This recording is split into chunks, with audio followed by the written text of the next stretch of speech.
Buenas tardes a todos, a todas. Quiero agradecer la invitación a Juan Pablo por esta instancia para que podamos compartir. Como él decía, la virtualidad nos permite que nos podamos reunir desde distintos lugares y eso enriquece también, yo creo, el taller. Quiero mostrarles en este taller un poco de lo que hemos investigado en distintos proyectos sobre la escritura académica, de forma de entregarles algunas herramientas, pero algunos conocimientos también más recientes de la escritura académica, alguna propuesta específica que tenemos también, que hemos levantado a partir de la investigación. La idea es que ojalá podamos aplicarlo si nos da el tiempo y también que conversemos, que tengamos todos una participación activa en esta sesión. Pueden interrumpirme cuando quieran, pueden hacerme las preguntas que quieran, los comentarios que quieran. La idea es que conversemos un poquito. Ya van a haber algunas instancias más colaborativas, pero a lo largo de toda la sesión pueden interrumpirme cuando lo requieran. Si hay algo que no entienden, que hay algo que no conocen y yo lo estoy dando por sabido, también yo no tengo ningún problema en explicarlo, ¿ya? Entonces, mi idea es ofrecerles algunas herramientas para la escritura académica, como decía Juan Pablo, por dos razones principales. La primera es que sabemos que la escritura académica es una actividad sumamente compleja, es sumamente difícil. No siempre tenemos formación para enseñar escritura académica, entonces vamos haciendo lo que podemos con lo que tenemos y también pensando un poco sé que hay aquí estudiantes de pedagogía en castellano o en lengua, el lenguaje, como se llame, tampoco tienen mucho las herramientas y además se van a enfrentar, sobre todo quienes están saliendo, a este nuevo electivo de lectura y escritura especializada, así que creo que por ahí también les puede servir como una primera pincelada esta sesión. Les voy a compartir una presentación. Juan Pablo, no sé si lo tengo habilitado para compartir. Sí. Sí, te generé una co-anfitriona. Fantástico. Ahí está. Entonces les voy a compartir una presentación para ir mostrándoles algunas cositas. Vamos a usar otras herramientas también, pero la presentación nos va a guiar un poquito. Algunas preguntas de partida. Y para esto me gustaría que lo conversáramos, que lo dialogáramos. Vamos a utilizar una herramienta un poquito más interactiva, que es algo que nos permite también esto de la virtualidad, que se llama Mentimeter. No sé si la han utilizado anteriormente. Básicamente lo que tienen que hacer ustedes es entrar a través de sus computadores o de sus teléfonos celulares o cualquier dispositivo a esta página, menti.com. Les va a pedir un código, que es el que está ahí, y la primera pregunta que quiero que comentemos un poquito, ¿con qué conceptos asocian ustedes la escritura académica? Y van a ir apareciendo acá a medida que los vayan comentando. Y a partir de eso, entonces, iniciar la discusión. Juan Pablo. ¿Cómo podemos acceder? ¿Tú nos das un código, un link? Menti.com, acceden a menti.com, creo que tengo que compartirles esta pantalla que yo estoy viendo. Menti.com, se los voy a mostrar ahí. Se me olvida que tengo que cambiar lo que comparto. Como yo lo veo, juro que ustedes lo están viendo también. Ahí sí, ¿o no? Ahí sí se ve, ahí está, menti.com y con ese código que aparece ahí. Entonces, ¿con qué conceptos asocian la escritura académica primero? Para que podamos partir la conversación, la discusión un poquito. 15, 16, 15, 16, 88, 9. Voy a la página ahora.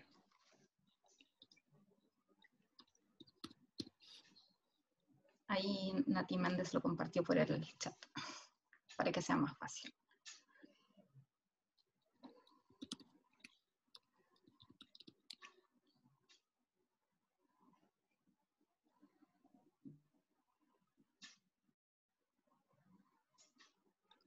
Ahí están apareciendo.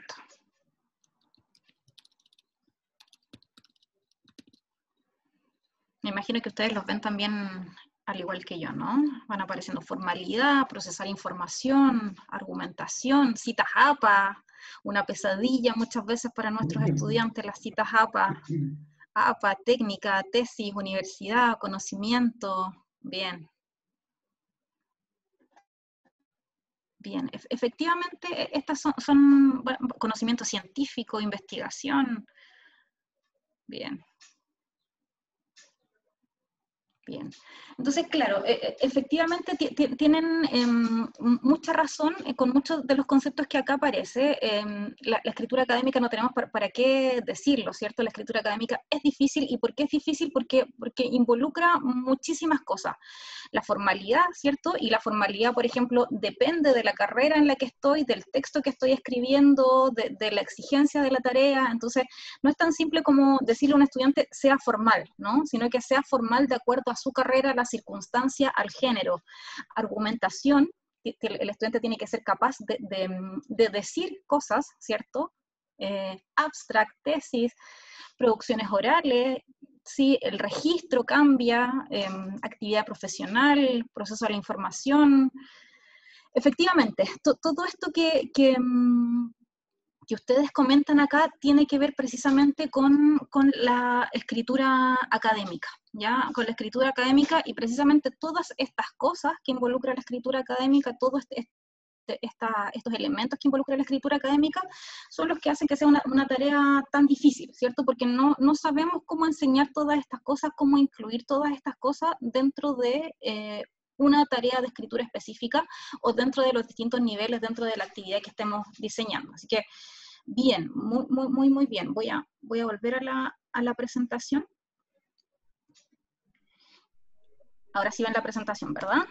Volví a la presentación. Ok. Y la segunda tal vez la podemos conversar un poquito más dialogando. ¿Por qué es importante la escritura académica? ¿Qué creen ustedes? ¿O no es importante?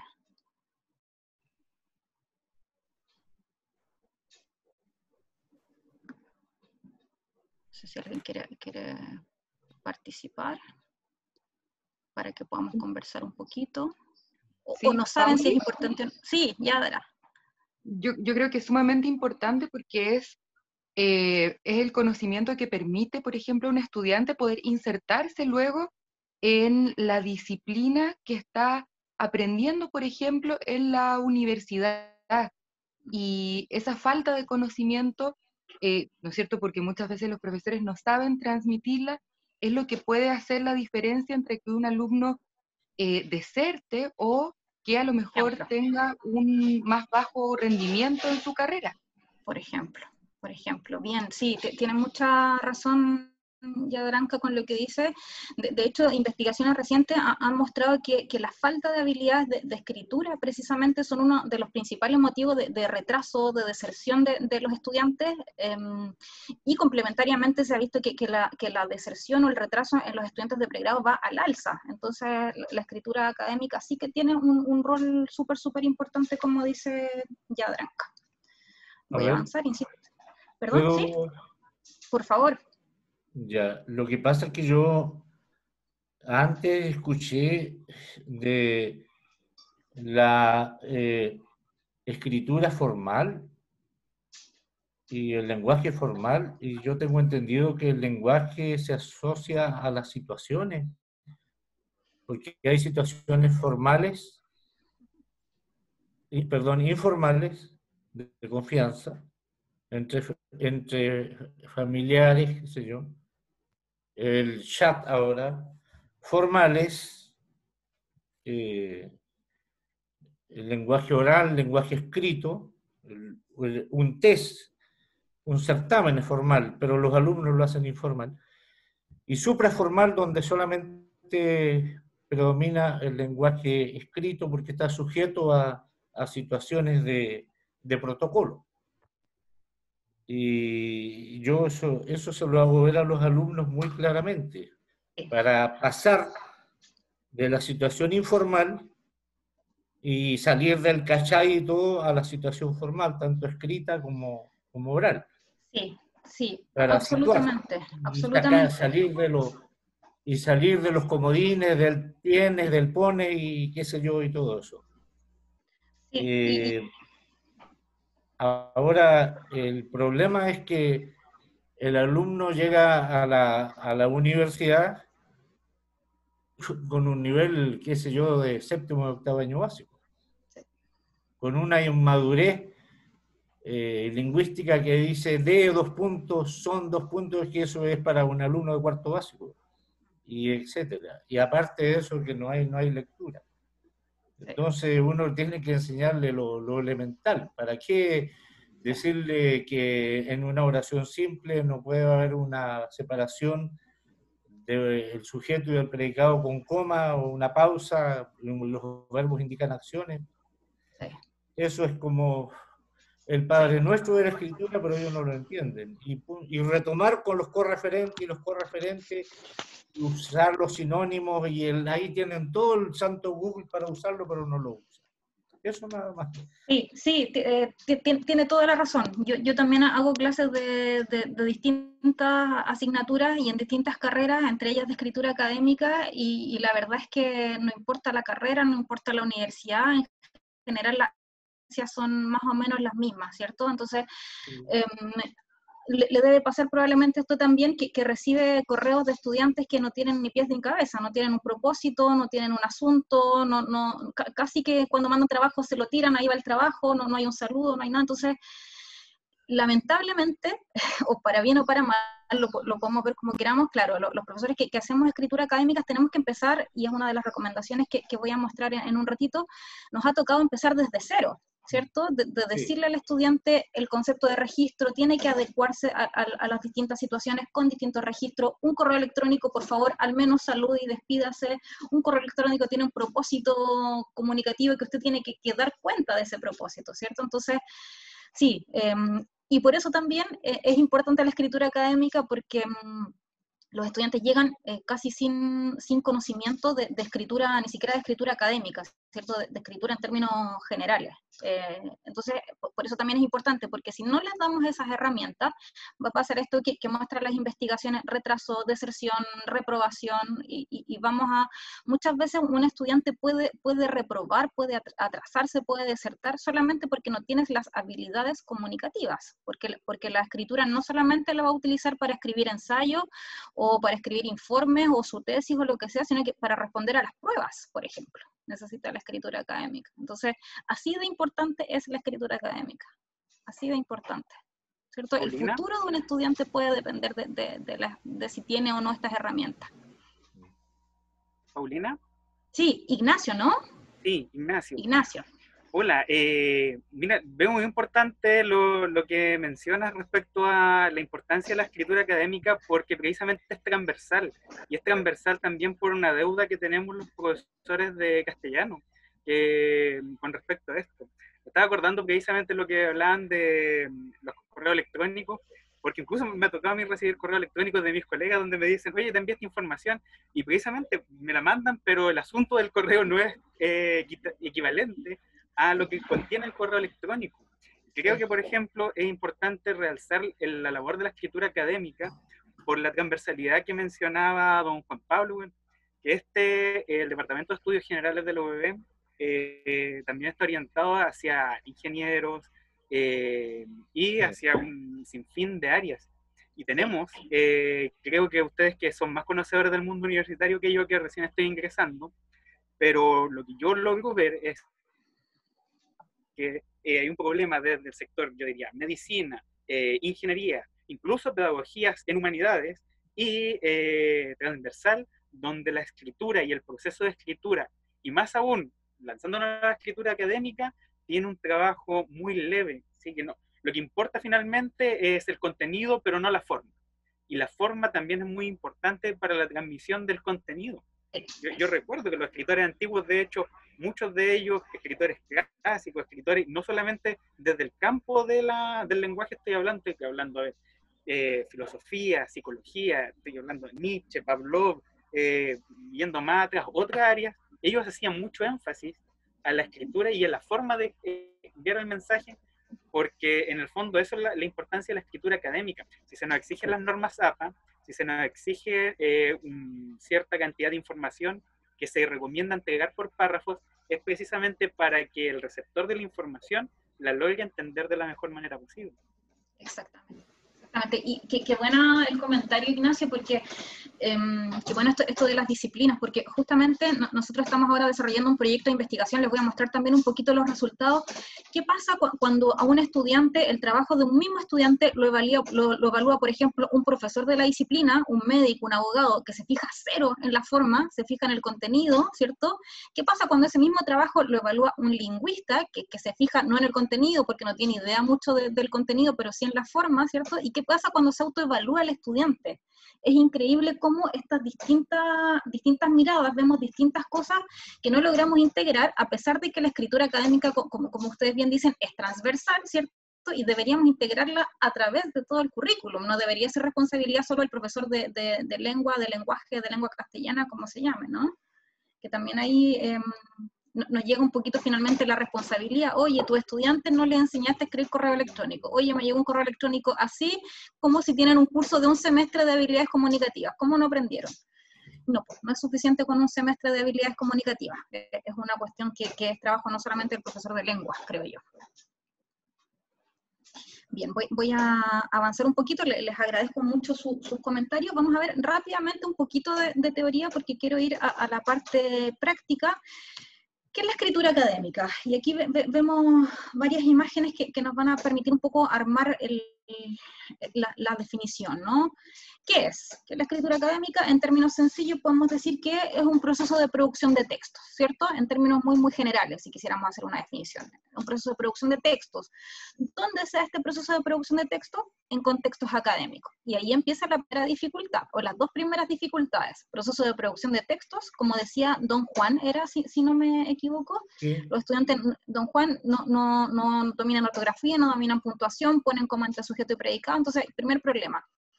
Segundo problema, ¿dónde? En contextos académicos. No aprendieron a escribir en cualquier ámbito y luego tenemos que llevarlos a escribir en contextos académicos.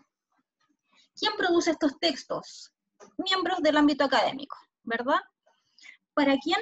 ¿Para quién lo producen? Para otros miembros del ámbito académico, profesores, compañeros, miembros dentro del colegio, dentro de la universidad. ¿Para qué producen estos textos? Otra dificultad, para muchísimas razones. Por ejemplo, para aprender, ¿cierto? Pueden escribir para aprender, pueden producir textos académicos para ser evaluados, ¿cierto? Producir en ese sentido también textos académicos para acreditar conocimiento, por ejemplo, yo demuestro que sé a través de mi escritura, para comunicar el conocimiento, para decir algo que saben, bien o mal, ¿cierto? Los profesores lo utilizamos como método de evaluación, ¿verdad? Entonces son muchísimas las funciones de la escritura académica. Para que aprendan a escribir en su cultura, en su disciplina, ¿cierto? No le puedo enseñar escritura académica igual a un estudiante de tercero medio, que a uno de derecho, que a uno de medicina, que a uno de una pedagogía en humanidades, ¿cierto? ¿Y cómo se producen estos textos académicos? A través de distintos géneros que, insisto, nuevamente van a variar según la disciplina, según el nivel dentro de una misma carrera, ¿cierto? Según la institución incluso. Entonces, finalmente, esta producción de textos escritos hay que considerar una serie de variables que están ya desde la misma definición, ¿no? Que aquí nos vamos enterando o nos vamos dando cuenta por qué es tan difícil. Esta es una definición que dice más o menos lo mismo que les comenté anteriormente, más esquemáticamente.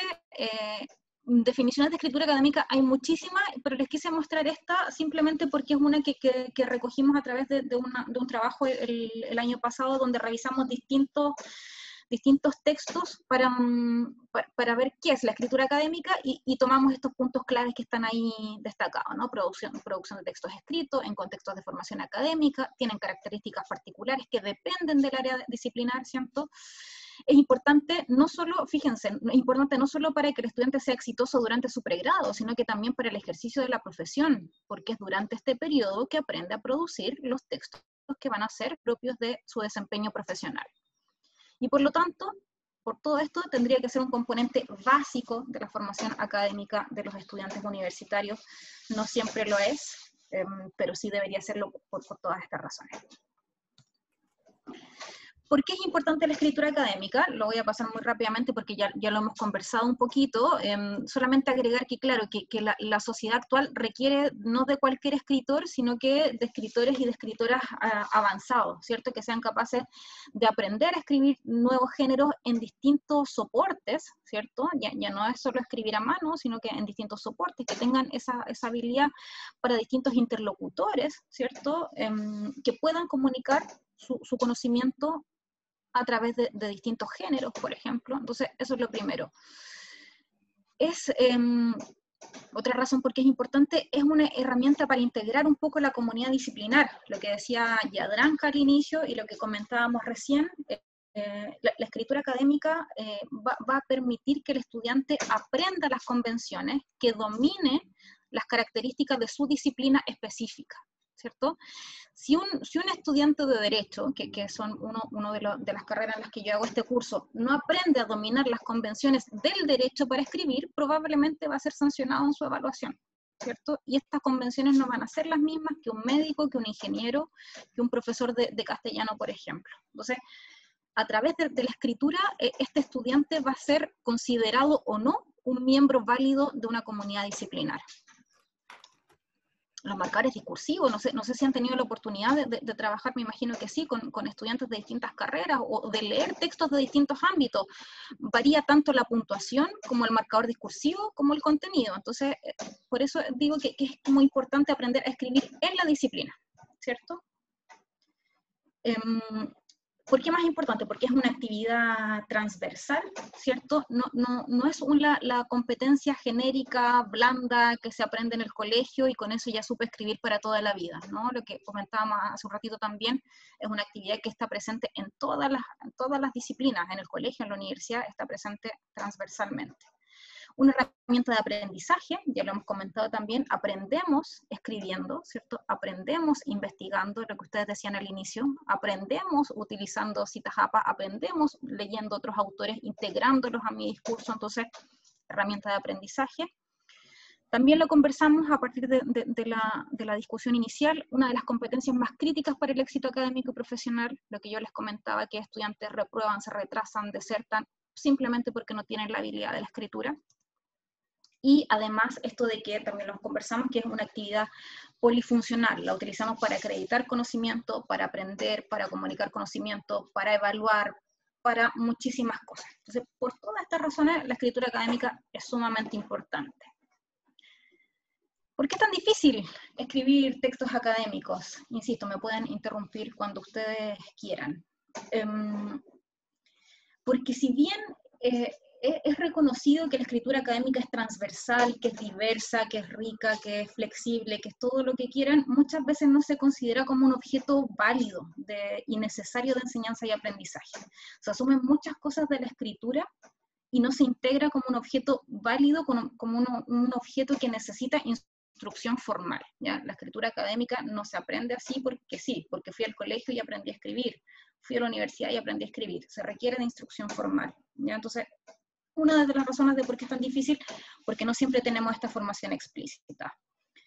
De nuevo, ¿por qué es tan difícil? Porque todos escribimos cosas distintas, no tenemos una receta, ¿cierto? El texto varía según la disciplina, el curso que estoy en la misma carrera, el género que estoy escribiendo.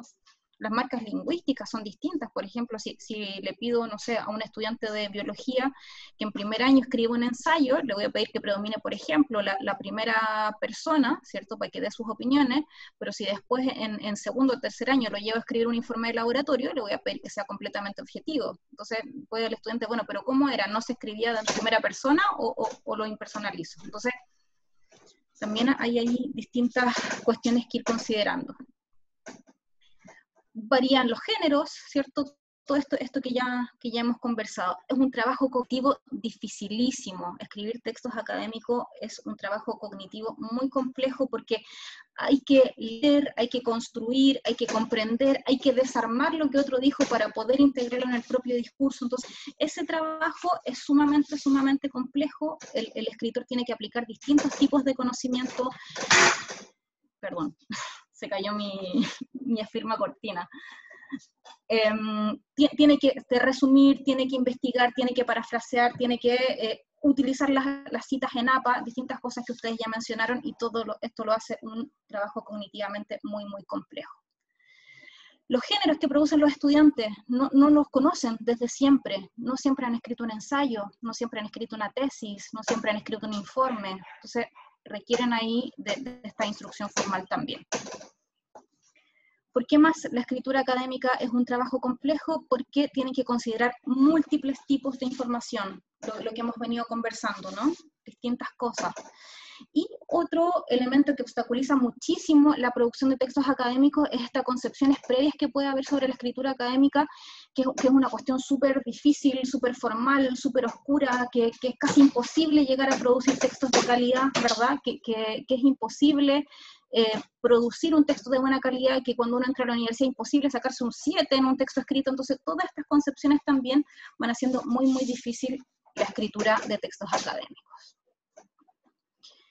Vamos a la parte práctica. No sé si quieren comentar algo hasta acá. ¿No? Pero cuando quieran, por favor, me interrumpen. Entonces, ¿cómo puedo abordar la escritura académica? Algunas recomendaciones prácticas. En realidad es una macro recomendación, y es que la escritura académica tiene que abordarse de una manera compleja.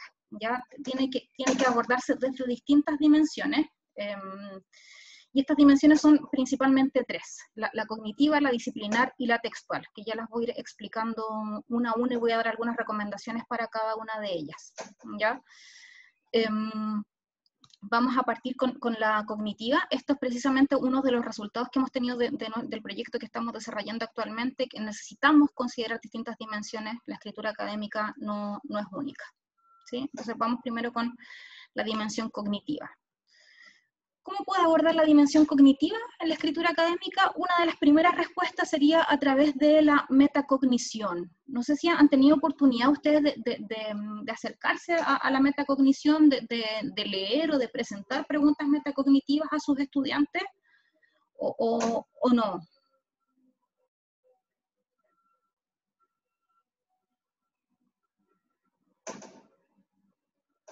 ¿No? Sí, si no, es solamente para saber un poquito, si no se los cuento yo, no hay ningún problema.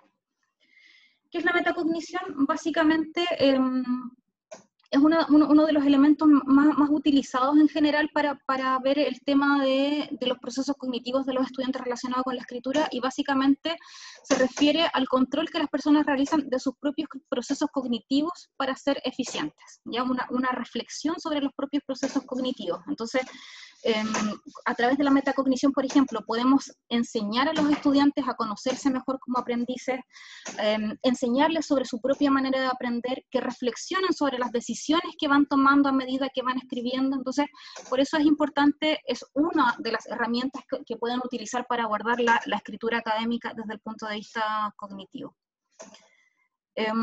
Aquí está, porque es importante, básicamente por lo que les decía anteriormente, permite hacer cambios, permite que los estudiantes reflexionen sobre qué es lo que les cuesta, qué es lo que saben, qué es lo que no saben, qué hicieron mal en cierto punto de su texto que terminó en una tragedia, por ejemplo, o qué hicieron bien, que les resultó y que lo podrían aplicar en otra oportunidad. Algunos ejemplitos de preguntas de metacognición, solamente para que puedan saber de qué estamos hablando. ¿Qué estrategia aplicó para resolver X tarea? Por ejemplo, cuando yo le dije que usted escribiera un ensayo, ¿qué estrategia aplicó? ¿Revisó otros ensayos, por ejemplo? ¿Revisó buenos ejemplos? ¿Revisó malos ejemplos? ¿Se consiguió con el compañero el año pasado para ver cómo era? ¿Le preguntó al profesor? Y ahí vamos reflexionando si esta estrategia le resultó bien, le resultó mal, le resultó más o menos, y lo podemos ir guiando hasta buscar la mejor estrategia, ¿sí? ¿En qué momento revisa lo que ha escrito?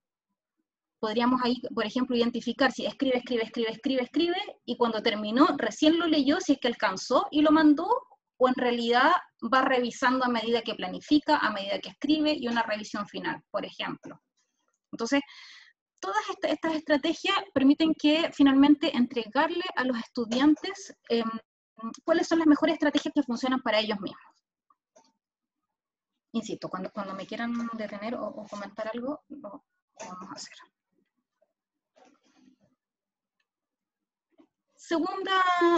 Segunda recomendación para abordar el tema de la dimensión cognitiva en la escritura académica, el tema de las teorías implícitas. ¿Sí? ¿Qué son las teorías implícitas? Las teorías implícitas son un enfoque relativamente reciente que tiene que ver con las concepciones que tenemos o que tienen los estudiantes, ¿cierto?, sobre la escritura académica.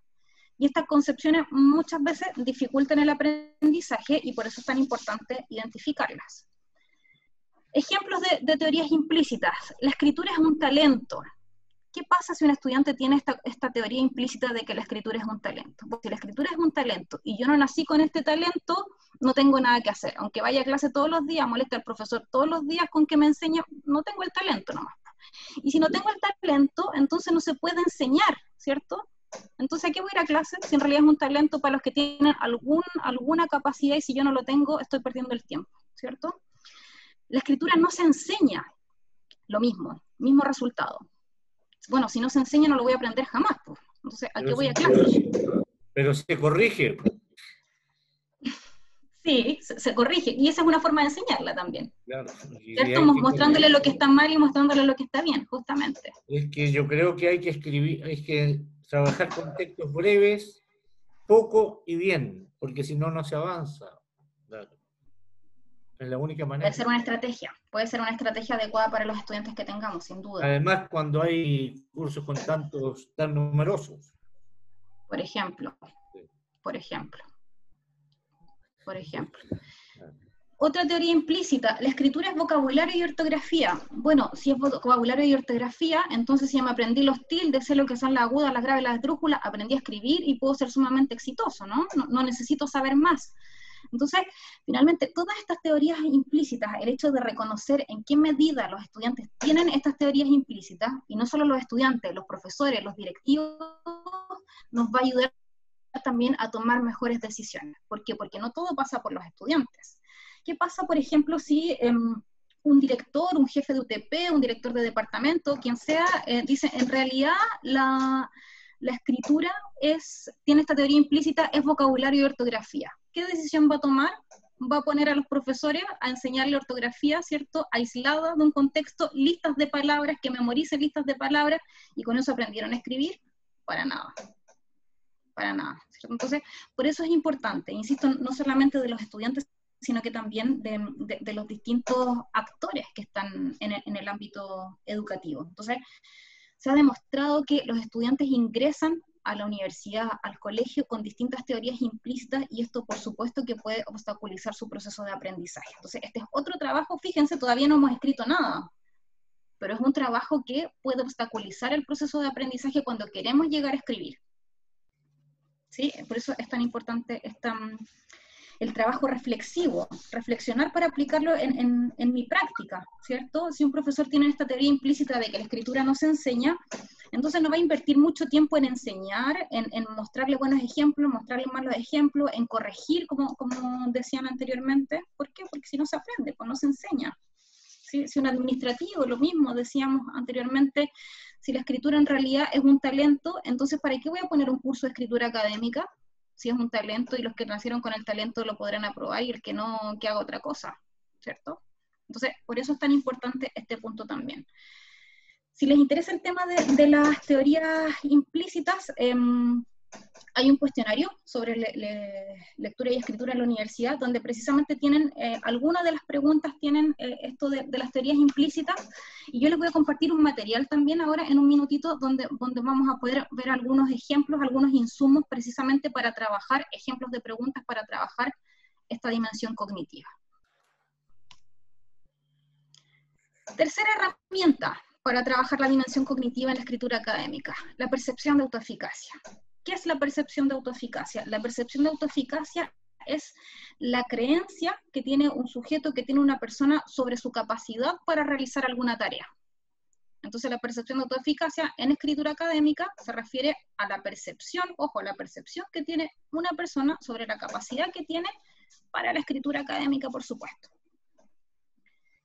¿Por qué es importante la percepción de autoeficacia en la escritura académica? Porque se ha demostrado que incide en la predicción del desempeño en escritura. Así de importante, ¿sí? Cómo me perciba va a incidir en mi desempeño en escritura, dicen que es el mejor, o si no es el mejor, al menos es un muy importante predictor del éxito académico de los estudiantes, ¿ya? Pues así de importante es la percepción de autoeficacia. En el proyecto que estamos llevando a cabo, en este momento, nosotros diseñamos un instrumento para medir la percepción de autoeficacia en la escritura académica particularmente, la escritura académica disciplinar. Si les interesa el instrumento, si quieren acceder a él, lo único que tienen que hacer con sus teléfonos, si lo tienen por ahí, lo acercan a este código QR, le sacan la fotito y los va a dirigir, el instrumento lo pueden descargar gratuitamente sin ningún problema. Les doy un minutito para que lo descarguen. Si alguien no tiene el teléfono a mano y no puede descargarlo, me manda un correíto también y se lo comparto, no hay ningún problema. Les voy a dejar mi correo al final de la sesión. ¿Sí? Entonces, con este instrumento, ustedes van a poder precisamente medir o valorar cuál es la percepción de autoeficacia que tienen sus estudiantes sobre la escritura académica disciplinar. Muy específicamente, un instrumento diseñado para ese propósito particularmente. ¿Sí? El instrumento libre es gratuito, se puede adaptar además a distintas carreras, hemos dejado como algunas casillitas en blanco para que se adapte, está hecho tiene los ejemplos de derecho, de medicina, de psicología, pero en estas casillitas, ya se los voy a mostrar también, tiene casillas en blanco para que se adapte a cualquier género y a cualquier carrera, así que lo pueden utilizar en cualquiera de sus prácticas académicas. Aquí hay un ejemplo del instrumento. Si se fijan, le voy preguntando al estudiante cómo se percibe, ¿cierto? Con una escala Likert. ¿Soy capaz de escribir sin faltas de ortografía? ¿Qué tan de acuerdo está con esto? ¿Soy capaz de utilizar los signos de puntuación correctamente? ¿Qué tan de acuerdo está con esto? Y aquí aparecen resultados súper interesantes que les voy a mostrar ahora en un minutito. Insisto, les voy a dar el instrumento también, así que esto es solo para que lo puedan ver. ¿Qué pasa? ¿Qué resultados encontramos cuando aplicamos este instrumento? Encontramos varios, pero algunos importantes para que vean que esto no es solamente que es una cuestión que suena muy bonita, que hay que considerar el aspecto cognitivo, sino que para que vean que en la práctica, en estudiantes reales de distintas universidades regionales, efectivamente encontramos resultados como estos que les voy a comentar ahora. Por ejemplo, a ver, en este estudio participaron estudiantes de Derecho, de Medicina, de Psicología, de Periodismo, de diversas carreras. ¿Qué encontramos con esto? Que la nota que le pone un profesor de la carrera, de cualquiera de estas disciplinas, tiene una correlación débil con la autoeficacia de motivación. ¿Qué significa esto? Que la motivación sí es un factor que influye en el desempeño en la escritura académica. Aunque la correlación sea débil, sí hay una relación. ¿Qué encontramos? Que los estudiantes que dicen que están más motivados para escribir textos de su carrera, reciben mejores notas por parte de sus profesores. Los estudiantes que en el cuestionario nos dijeron que no estaban muy motivados para escribir textos de su carrera, tienen las peores notas por parte de sus profesores. Entonces aquí encontramos una evidencia de que este aspecto cognitivo sí influye directamente en la calificación que están recibiendo los estudiantes. Segundo resultado interesante, una correlación negativa entre cómo se perciben la percepción de autoeficacia y las calificaciones de los profesores. Esto quiere decir que cuando los profesores evalúan con buena nota los textos de los estudiantes, el estudiante él mismo se percibe como malo, y viceversa, ¿sí? Cuando tiene una mala nota en el texto, el estudiante se percibe como súper bueno. Entonces, ¿cómo explicamos esto?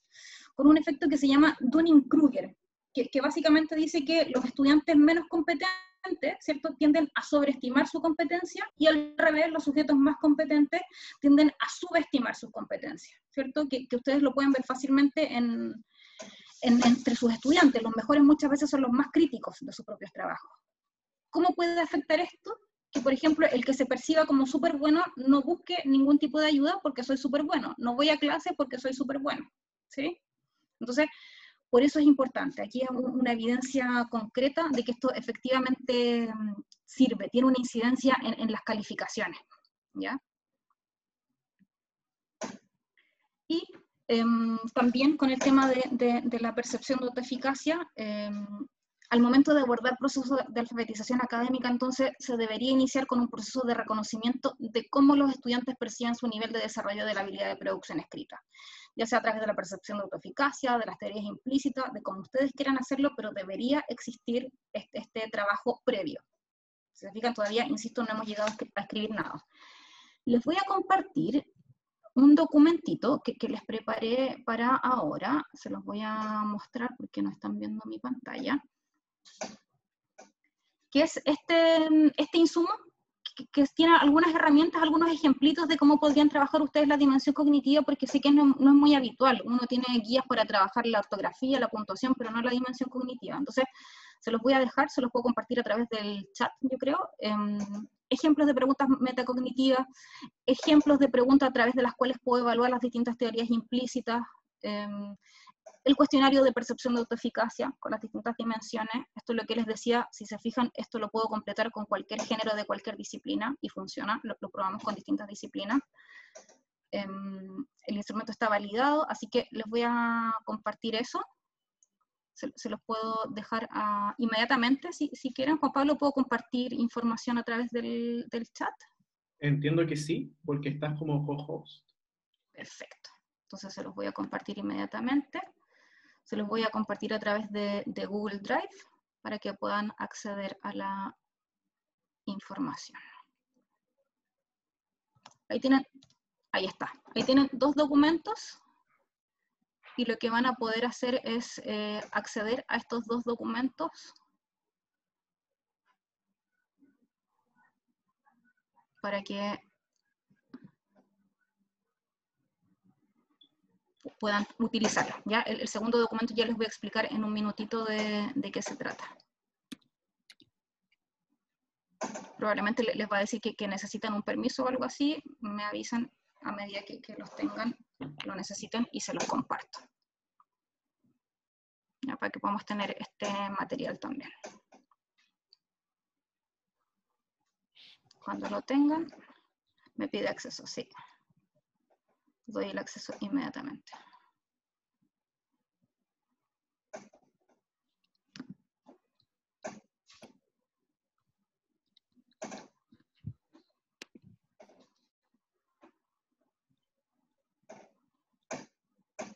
No me ha llegado ninguna notificación. Me pide acceso, envíe solicitud. Eso, los que con las solicitudes les voy a poder dar acceso a todos quienes... Y ahí, tal vez se la doy a Juan Pablo y él, si tiene los correos, se los puede dar a todos los demás. Son 2 documentos.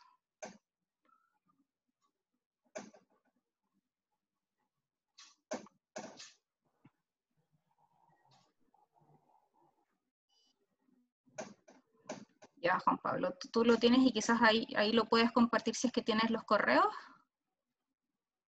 Sería ideal. Perfecto. Entonces, ahí tenemos algunos insumos para ir trabajando esta dimensión cognitiva que, insisto, muchas veces es la más difícil de trabajar. Sigo con la presentación, entonces.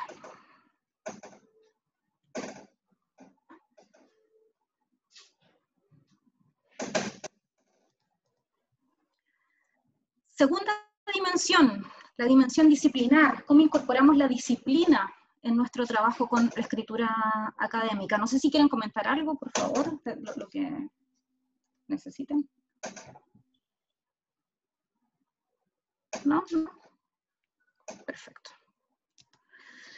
¿Cómo puedo abordar la dimensión disciplinar en mi trabajo con la escritura académica? Perdón, y aquí la recomendación como para grabarse a fuego, para tatuarse si quieren, es que si bien la escritura académica en general comparte características comunes con la escritura en cualquier ámbito, ¿cierto? La ortografía, la puntuación, cosas de ese tipo, no se escribe igual en todas las disciplinas, ¿cierto? No podemos abordar la escritura de la misma forma en distintas carreras, ¿cierto? No podemos enseñar lo mismo en distintas carreras. ¿Por qué? Porque varían los géneros, varían las características léxico-gramaticales, la puntuación incluso puede llegar a cambiar, ¿cierto? Algo que es incorrecto en una disciplina no lo es o sí lo es en otra, ¿cierto? Entonces, así de importante es la consideración del ámbito disciplinar.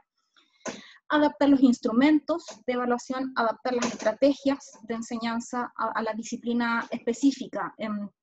¿Por qué los instrumentos? Porque uno podría creer que, claro, si tengo un instrumento para una carrera, me podrá servir para todos, ¿no? Pero siempre tenemos que incorporar este asunto, este matiz disciplinar.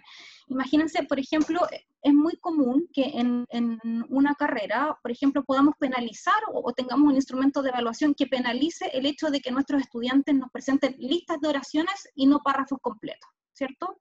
Lo penalizaríamos, sin duda, en pedagogía en castellano, en un ensayo, en un informe, si nos entregaron un listado de viñetas, ¿verdad?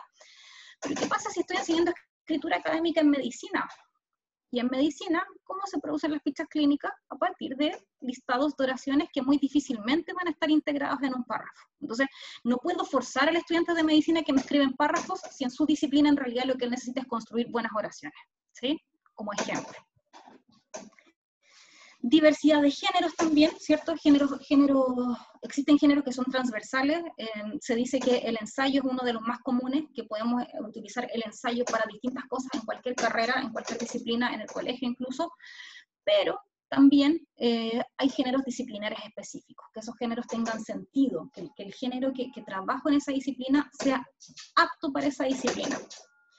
Y otra consideración súper importante, la integración de las disciplinas, el trabajo interdisciplinario. En el colegio, por ejemplo, para escribir un ensayo, a lo mejor pueden trabajar el profesor de lenguaje junto con el de historia, o el de biología junto con el de lenguaje, ¿cierto? Lo mismo en la universidad, cómo el profesor de habilidades comunicativas le aporta a un profesor de cualquier otro curso para poder trabajar, ¿cierto? Trabajar la escritura de forma adecuada a la disciplina, y que el curso de escritura académica no termine siendo una carga, un cacho como para los estudiantes. ¿Por qué? Porque finalmente no está conectado con lo que ellos realmente necesitan, ¿sí? Como anécdota, en una universidad en la que trabajaba antes, donde hacíamos cursos que se llamaban de estrategias de comprensión, estrategias de producción, y que estaban muy descontextualizados, los estudiantes terminaron llamándolo los cursos de estragedia. ¿Qué? Porque les quitaba tiempo para su carrera, para otros ramos, y no les aportaba en nada. Entonces es importante que el curso de escritura académica aporte y no que quite tiempo. ¿Sí? Paulina, disculpa. Sí. Sí. Hola, acá Joana. Joana. Sí, Joana, disculpe, no alcanza a cambiar el nombre. Sí. Bueno, interesante todas las apreciaciones que tú haces, y sobre todo el tema, bueno, nosotros trabajamos con ingenieros, entonces yo creo que a partir de sus temas también, ahí uno poder meter lo que nosotros tenemos de técnicas de escritura y todo, que es lo que a mí me ha dado resultado, porque yo, por ejemplo, los temas, ahora trabajé reportajes con los chiquillos, también informes, siempre estoy haciendo que produzcan textos. Es un trabajo tremendo, sobre todo en estas condiciones virtuales. Por último, en clase uno puede ir haciendo más retroalimentación, así que también a mí me ha servido mucho mis rúbricas, mis pautas, hacer el famoso foro en ADECA, que tú explicas la pauta y después son las mismas preguntas en el foro, pero me evitó porque estaba atiborrada de correo el primer semestre. Entonces, también como ir supervisando esto. Entonces, me parece interesante lo que tú mencionabas respecto al tema. Entonces, a mí eso por lo menos es lo que he hecho estos años. Sí. Temas que yo no tengo, ya estoy especialista aquí en los cambios climáticos, en temas o hasta las distopías, me gusta trabajar con ellos. Entonces, yo creo que ese es el gancho para motivarlo. O una actividad, claro, una actividad que yo hago libro a elección, que de repente ya eligen distintos tipos, y ya sé hasta lo que leen los ingenieros, o sea, los libros que a ellos les vayan motivando, y desde ahí empezar de a poco, no sé, de repente igual estoy con media complicada, o sea, de repente ya me gusta a mí el discurso, un discurso largo, pero ahora por el tiempo les hice hacer elevator pitch, por ejemplo, en 5 minutos, rápido todo, entonces... Máximo. De repente yo creo que eso nos pasa a nosotros como profesores, tenemos como este dilema, de repente ya somos profesores humanistas, pero por otro lado tenemos todo lo que también está pasando con esta cosa inmediata del lenguaje, con todo, entonces de repente nos movemos como en esos dos polos. Sí, eso me pasa a mí de repente. Sin duda, súper bueno el aporte, Joana, porque claro, de esa forma tú lo que haces es como temáticamente que el estudiante se interese en tu asignatura, ¿cierto? Y probablemente ese tema le va a servir para trabajar en otra asignatura, y ya se enteró de qué trata el tema, de cómo integrarlo, de cómo utilizar lo que decían ustedes al inicio, una referencia APA para tratar ese tema, qué autores lo dicen, cuál puede ser mi postura respecto al tema, y eso sin duda es significativo, ¿cierto? Pero no pasa mucho que a lo mejor por falta de herramientas, por falta de tiempo, por lo que sea, los profesores, y lo he visto mucho, en todas las carreras, en el nivel que sea, la evaluación es un ensayo sobre el aborto. Ya. ¿Y qué hacemos con eso? ¿Cómo lo conectamos disciplinarmente? ¿Cierto? Primero, ¿necesitan escribir un ensayo? Tal vez en primer año como primera evaluación sí, pero si tenemos 2 cursos, 3 cursos de habilidades comunicativas, en el tercero ya le damos el ensayo, le damos algún texto que tenga que ver con su disciplina, ¿cierto? Sencillo, por supuesto. El tema, ¿por qué un estudiante de ingeniería, por ejemplo, que son los que tú les haces clases, va a querer escribir sobre el aborto, investigar sobre el aborto? Que puede ser súper interesante como cultura general, pero estamos hablando de escritura académica, lo que decíamos al inicio, en un contexto académico para personas que están en una esfera académica. Entonces, eso es súper importante, súper importante. Y en ese sentido, no solamente se tiene que adaptar el tema, sino que el instrumento, la estrategia, ¿cierto?, a las distintas disciplinas. Súper bien. Gracias, Paulina. No, gracias a ti. Yo sé que no siempre todos tenemos el tiempo, ni las ganas, ni la disposición para el tiempo, sobre todo, para crear nuestros propios instrumentos para evaluar distintos textos en las distintas disciplinas. Entonces lo que les quiero compartir también acá, también a través de este código QR, también si no lo pueden abrir ahora me mandan un correíto y les comparto todo, es son 2 artículos de investigación. El de Derecho todavía no se los puedo compartir porque aparece publicado en marzo, pero el de Medicina sin problema. Son instrumentos que nosotros hemos creado, instrumentos de evaluación para evaluar la escritura académica en Medicina y en Derecho, pero sobre la base de los que los profesores necesitan. Porque pasa muchas veces también que el profesor de lengua llega a una carrera e impone lo que hay que hacer, impone cómo se debe escribir en la disciplina, impone lo que debe decir, impone el género que tiene que escribir el estudiante, pero no se considera la visión del médico, del abogado, del ingeniero, de quien sea. Lo que nosotros hicimos acá es entrevistar a médicos, entrevistar a abogados, preguntarle, ok, si usted revisara un texto de X texto, se puede adaptar a distintos textos además, esa es la gracia del instrumento, ¿qué evaluaría? ¿Qué evaluaría en escritura académica de medicina y de derecho? Y eso lo convertimos en instrumentos de evaluación. Entonces, se los comparto también, si ustedes quieren usarlo, tomen algunos de los indicadores, lo adaptan, úsenlo por favor libremente, están validados, son de libre acceso, así que en marzo sale el de derecho, se los puedo compartir también. No es necesario que apliquen exactamente el mismo instrumento, ¿cierto? Pero al menos pueden utilizar, no sé, 2, 3 indicadores para la tarea específica que requieran en ese momento, y ya tienen un instrumento validado que saben que es validado además por el experto disciplinar. No es algo que nosotros llegamos a imponer a la disciplina, ¿cierto? Entonces, por favor, úsenlos también con toda libertad. Lo pueden adaptar a sus necesidades. No sé si ya lo tienen, ¿puedo avanzar? ¿Lo pudieron capturar el código? Perfecto. Y por último, la tarea textual, la dejé o la dimensión textual, la dejé para el último porque yo creo que es lo que estamos más acostumbrados a hacer, ¿no? A hacer trabajos con los textos, a incorporar aspectos textuales en la escritura académica.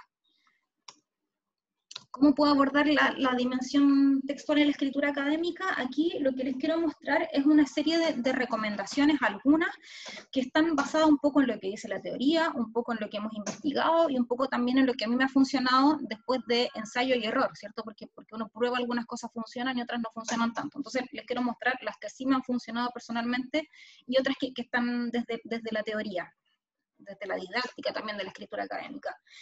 Lo primero, a propósito de lo que decía don Juan hace un ratito atrás, los estudiantes llegan a la universidad, y me imagino con mayor razón en el colegio, quienes están en el colegio, sin saber ortografía, sin saber puntuación, sin saber construir un párrafo, y menos construir un texto. Entonces, lo que yo hago es partir de cero y en progresión, ¿no? Desde lo más simple a lo más complejo. Partimos desde la letra, que les vamos a enseñar ortografía, ¿cierto? Literal y acentual. Y lo hacemos, y hacemos ejercicio, y si tenemos que aplaudir con las sílabas como en primero básico, lo hacemos. Si les funciona así, no tengo ningún problema, pero necesitamos darle las herramientas. Ese estudiante no puede seguir avanzando en su carrera si no es capaz de escribir bien las letras, ¿cierto?, dentro de un texto, en términos de ortografía, ¿verdad? Las palabras, lo mismo. Una vez que dominamos estos aspectos de letras, de palabras, avanzaremos a la oración y podremos enseñar aspectos de puntuación. Esto que decía don Juan, jamás va una coma entre sujeto y predicado, por ejemplo, ¿cierto? Una vez que ya sabemos puntuar oraciones en su interior, avanzaremos a oraciones, a relaciones entre oraciones y así hasta construir párrafos. Y una vez que dominamos el párrafo, los distintos tipos de párrafos, cómo se conectan las ideas dentro de los párrafos, ¿cierto?, ahí avanzamos recién al texto, pero no voy a ganar nada, los estudiantes no van a aprender nada y yo no voy a lograr nada si llegan a primer año, primer día de clase y les pido, escriban un ensayo. En derecho, escriba una sentencia, escriba lo que sea, ¿cierto? Entonces, creo que este trabajo progresivo es mucho más trabajo para el profesor, para la profesora, sin duda, pero es necesario para que pueda avanzar. No los podemos lanzar a escribir así un texto completo si no les damos esta base, que lamentablemente no la tienen. La situación retórica, darles la situación retórica, situación comunicativa es fundamental, fundamental. Darle de qué va a escribir el tema, para quién, la audiencia y con qué propósito. Con esos tres elementos les va a permitir, ¿cierto?, adecuarse a la tarea con tres elementos súper sencillos: tema, audiencia, propósito. Y si quieren le agregan el cuarto, que es el tópico, qué aspecto específico del tema, ¿cierto? Pero con eso al menos el estudiante se va a situar que en realidad no siempre va a escribir para el profesor o la profesora, sino que puede escribir para una audiencia figurada, por ejemplo, ¿sí? ¿Qué quiero lograr con este texto? ¿Cuál es el propósito de este texto? Entonces, la situación retórica para partir siempre, aunque vayan a escribir un solo párrafo, siempre situación retórica. Tema, tópico, audiencia, propósito. El diagnóstico. Y el diagnóstico no tiene que ser la típica prueba de diagnóstico que trauma un poco a los profesores y a los estudiantes porque nos llevamos 50 pruebas para corregir el primer día de clases y a los estudiantes porque llegaron el primer día y les hicieron una prueba, ¿no? Un diagnóstico en escritura académica puede ser distintas cosas. Puede ser una conversación, puede ser que yo les muestre distintos ejercicios, ¿cierto? Por ejemplo, en la pizarra tengo distintas oraciones, en un PowerPoint simple, está bien, está mal puntuada, ¿por qué? Puntúa esta oración, ¿cierto? Podemos pedirles que escriban un parrafito y elegimos un estudiante y lo revisamos entre todos en el curso. Entonces, pero utilizar el diagnóstico no como una evaluación por cumplir, sino que como una herramienta que me dé información precisamente sobre el nivel en que están mis estudiantes. Incluso para que los mismos estudiantes se den cuenta de cómo están ellos. Ivana. Paulina, también un test de vocabulario para alumnos universitarios. Yo hago eso, ya son 60 preguntas de, no sé, de palabras que les van a aparecer en textos universitarios. Yo siempre les digo, con 40 estamos hablando de un nivel óptimo, 40 de 60, pero les digo el resultado es para ustedes. Exacto. Y después todos se quedan calladitos porque yo sé que no llegaron a las 40, o sea, con la mirada uno lo sabe, pero digo, y si no aprendieron las palabras, no importa, desde ahora las vamos a aprender. Así que yo con ese diagnóstico hago y después miro las caras y sé que no hubo 40. Y después las podrán integrar, ¿cierto? Esas palabras en los textos. Lo que decíamos antes, la progresión. Partimos de la palabra y después la integrarán en los textos, ¿verdad? Exactamente. No se quedan con la memorización de las palabras, sino que las van integrando. Es que son palabras que les van a aparecer en diversos tipos y textos universitarios. Exactamente. ¿Tú te refieres al lenguaje pasivo? Porque hay dos tipos de lenguaje. El activo, que usa la persona que domina y que la expresa espontáneamente, y el pasivo, que es capaz de entender, pero prácticamente no lo usa. Me refiero a ese tipo de lenguaje, el pasivo. ¿Para mí o para Paulina? No sé. No, para Joana, porque tú me dices que le haces un test de lenguaje. O sea, un test de vocabulario. Sí, pero es léxico, vocabulario. Claro, sí. Léxico para saber más o menos, y que esas palabras que van a aparecer en ese test les van a aparecer en diversos tipos de textos que ellos van a leer en la universidad, como palabras como por ejemplo, empírico. No saben lo que es empírico y eso lo van a usar a lo largo de su vida universitaria. Y obviamente la idea después es que la sigan utilizando. Utilizando, sí. Claro, exactamente, claro. Yo le digo, se aprende, se utiliza y después... Y de reconocerla después puede llegar a usarla activamente, como dice Sí. don Juan, ¿no? Sí. Sí, O insertarlas bien, después en un texto que uno Sí. pueda darle, escribir una columna de opinión y insertar alguna de las palabras. Exactamente. El diagnóstico se puede incluso, no me tengo por qué llevar bueno, ya no son 50, de hecho en la universidad tenemos 100 estudiantes, 80 estudiantes, ¿cierto? No me tengo por qué llevar 80 textos, a lo mejor puedo hacer una coevaluación entre compañeros, ¿cierto? Y ahí hago un doble diagnóstico, porque veo el texto, ¿cierto? Lo que escribió alguien en su texto, y además veo qué evalúa el otro. Y resulta que el que evalúa a veces corrige mal porque el mismo no tiene idea. Entonces, es súper enriquecedor también cuando llegan a conversar, mira, ¿por qué pusiste eso ahí? No, porque pasa esto. Entonces, es súper enriquecedor finalmente, entonces, no mirar el diagnóstico como la obligación terrible que tengo de primer día de clase llegar a hacer una actividad, sino que como una oportunidad para finalmente saber cómo están mis estudiantes y para que ellos mismos sepan en qué nivel están. Paulina, Las tareas de escritura, perdón, sí. antes estaba viendo porque los 4 cuadros que hasta el momento están proyectados se interrelacionan. Y estaba recordando también lo que decía Juan y lo que decía Joana. No sé si será parte de los resultados de lo que he investigado, pero a lo mejor me estoy adelantando un poco. Pero hay un cierto temor, veo yo, en los estudiantes con el uso de los signos de puntuación, tanto en lo comunicativo, oral como escrito.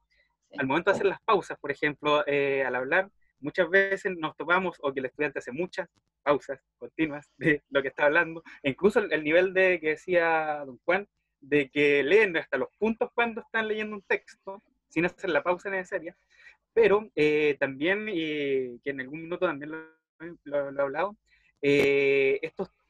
ver, la idea de que muchas veces el párrafo es el texto, entonces se extienden incluso en las respuestas de pruebas en la universidad o en ensayos que ellos mismos realizan sobre algún tema, y 2 páginas pueden ser incluso un texto. Y ahí también la culpa la tienen los profesores dentro de la academia. Me tocó leer en algún minuto textos escritos por profesores de la universidad que eran así, que era un artículo donde un párrafo era interminablemente el texto en sí. No lo dudo, sí, sí, no lo dudo para nada porque me ha tocado leer textos de profesores, me ha tocado escuchar clases de profesores, las barbaridades les dicen cuando enseñan escritura, como por ejemplo, y no me lo estoy inventando, para enseñar a puntuar, usted ponga un punto, una coma, perdón, cuando necesite respirar. Si necesita una pausa más larga, ponga un punto seguido. Y ahora si ya es más largas, o sea, si ya necesita más aire, ponga el punto aparte. Y esa es la técnica que le dan. Entonces los estudiantes terminan poniendo coma entre sujeto y predicado, como decíamos al inicio, terminan teniendo cualquier cosa menos párrafos, menos oraciones. ¿Por qué? Porque los profesores, lamentablemente, dan este tipo de técnicas, ¿cierto? Como esta. Entonces, no lo dudo, hay artículos de investigación completos, no solamente de los estudiantes, sino que hay uno, por ejemplo, de todos los errores que cometen los médicos cuando escriben artículos de investigación y los mandan a revistas. Hay un médico, se llama Carlos, no recuerdo el apellido en este momento, que se dio la tarea de, cada vez que a él le llegaba un artículo de investigación para evaluarlo como par experto, registró todos los errores de ortografía, de puntuación de los médicos en esos artículos, y él lo hizo un artículo y publicó todos estos errores que cometen los médicos. Entonces, no es solamente los profesores, no solamente los estudiantes, sino que son profesionales, y profesionales de cualquier área. Así de grave y así de importante es la labor del profesor de escritura académica en la universidad. Bueno, hay que tener en cuenta igual que el punto y coma, por ejemplo, está en riesgo de extinción ya, porque precisamente no se sabe cuándo lo tienen que ocupar las personas. Sí, ahí es curioso lo del punto y coma, porque los estudiantes cuando hacemos el diagnóstico o algo, que yo habitualmente les pregunto, ya, ¿cómo ustedes se perciben como escritores? Mire, yo sé poner las comas, sé poner los puntos seguidos, punto aparte, pero el punto y coma no lo he usado en mi vida.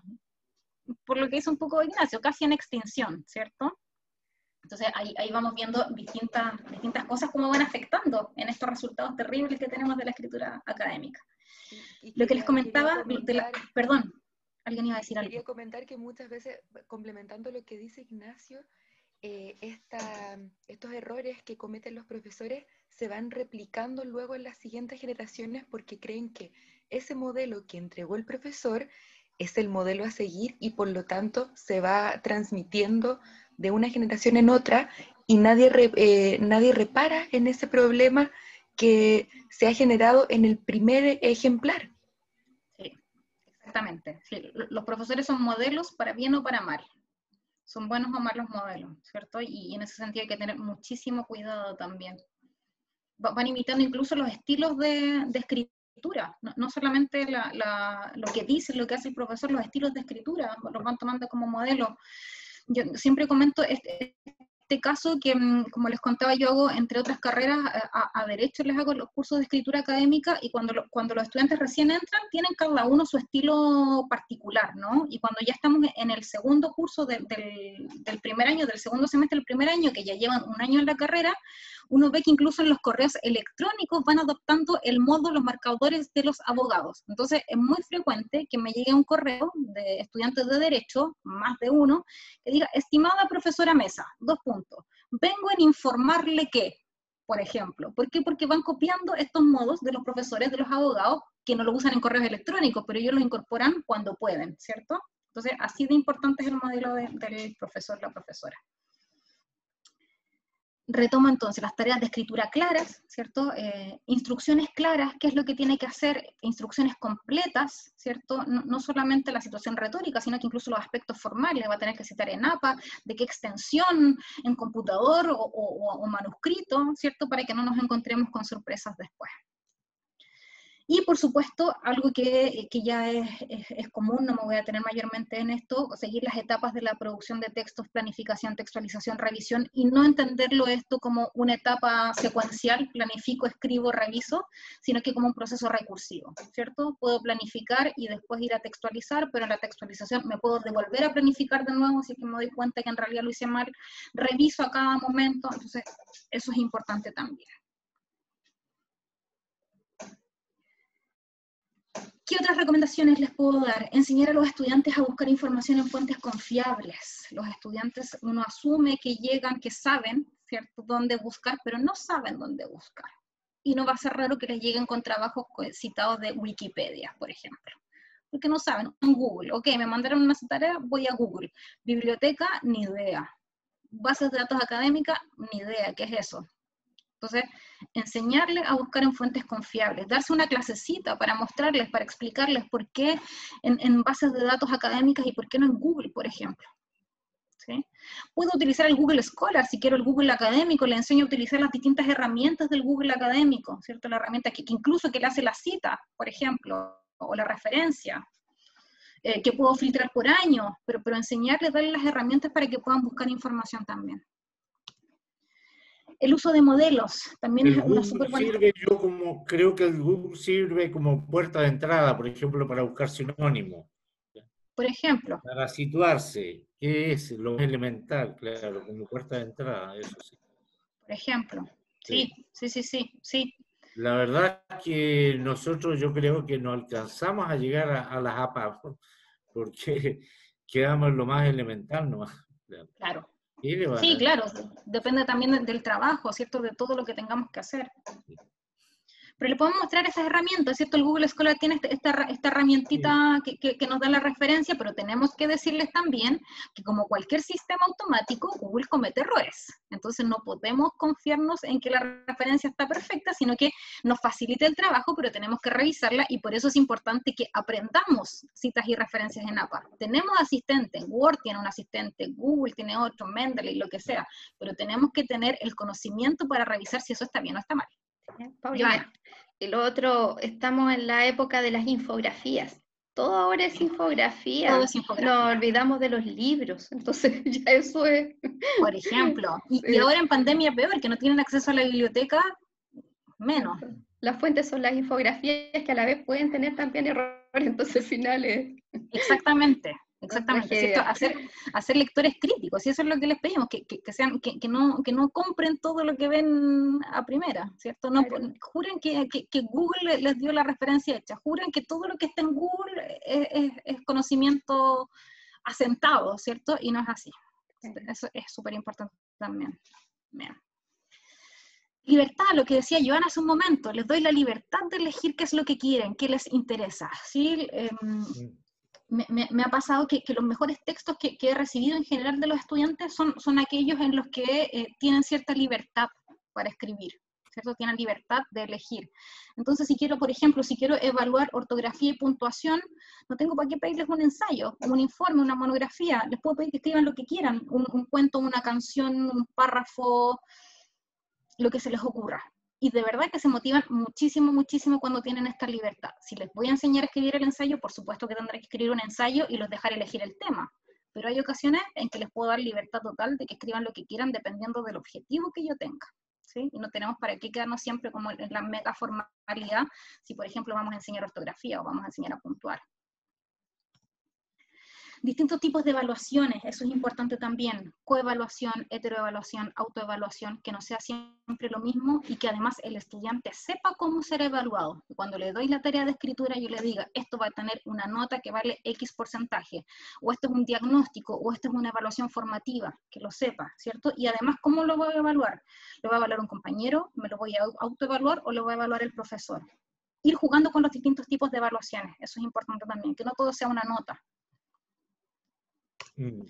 Pero lo que cuesta en lenguaje es hacer una escala de puntaje, porque uno puede hacer un test bien concreto, porque son distintos los errores de un alumno y de otro, entonces ese problema hay que ajustar a una escala de puntaje a todo eso. Entonces uno lo limita aquí ya a la parte de la cohesión y la parte de la coherencia, y le da un porcentaje de alguna manera. Pero al final uno termina haciendo una calificación apreciativa. ¿Por qué? Porque los alumnos que asisten a las clases, y la Joana debe ser testigo, si son 30, siempre asisten 14 o 15 que son los mismos, y que son los que hacen muy buenos trabajos, y los demás mandan cualquier cosa. Entonces uno trabaja al final con los alumnos que asisten a clase diariamente. Y al final uno termina premiando a esos alumnos. Claro que sí. Y no está mal, o sea, podemos, por ejemplo, podemos hacerle trabajitos chiquititos que tengan décimas, trabajos que se hacen solo en clases, y eso va a beneficiar a los que sí van a clases, ¿cierto? Y el que no va a perder. Además, porque claro, uno ya no les puede decir cómo si no va, no va a aprender, ¿no? Claro, yo hago correcciones. Los últimos minutos, si yo le digo ya, terminamos la clase hasta donde se cortan los 40 minutos, hago correcciones de los trabajos. Corregimos. Y en la corrección ahí se van dando cuenta. Y claro, y realmente le enseño a ser humilde, a entender que está mal redactado, que hay errores, y que lo vayan aceptando. Y los chiquillos que son sumisos aprenden, esa es la verdad. Sí, claro, y esa corrección a lo mejor la podemos hacer como para todo el curso, ¿no? Entonces no solamente aprende a quien le estoy corrigiendo, sino que todos los demás van viendo en que se equivocó mi compañero y que me puede servir a mí también. Es una buena estrategia. Y enfatizando, por ejemplo, los títulos, los subtítulos nos llevan puntuación, entonces veo todo, entendieron todo y qué sé yo, y vamos bajando después al texto y qué sé yo. Bien. ¿Qué otra recomendación? Distintos tipos de retroalimentación, directa, indirecta, juicios negativos, juicios positivos, sobre distintos elementos del texto, no quedarnos solamente en un elemento, ¿cierto? Si les interesa el tema, ahí está la referencia de los trabajos de Mónica Tapia, de la Católica La Santísima Concepción.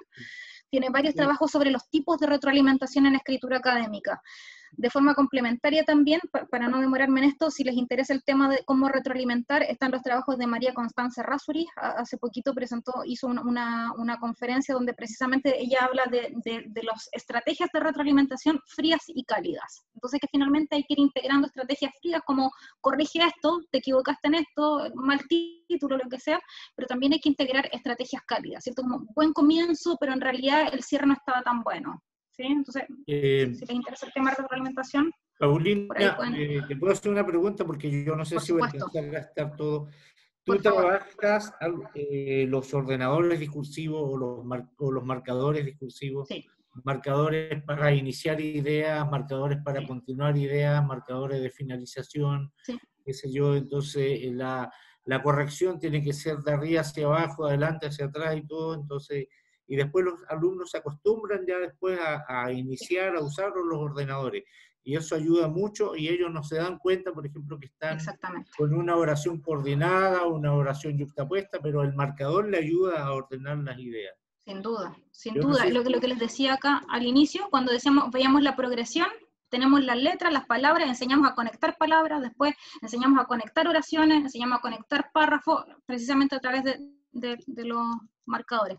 Y les quiero mostrar dos herramientas, precisamente a propósito de lo que menciona don Juan, el Stilector y el Artext, no sé si los conocen, que son precisamente para revisar, para facilitarnos un poquito a los estudiantes y a los profesores el tema de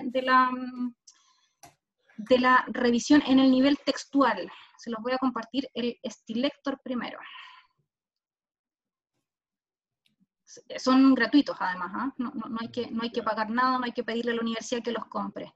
Este es el Stilector. Yo aquí tengo un texto X de un estudiante de Derecho precisamente, un texto breve. Aquí tenía que escribir una columna de opinión jurídica.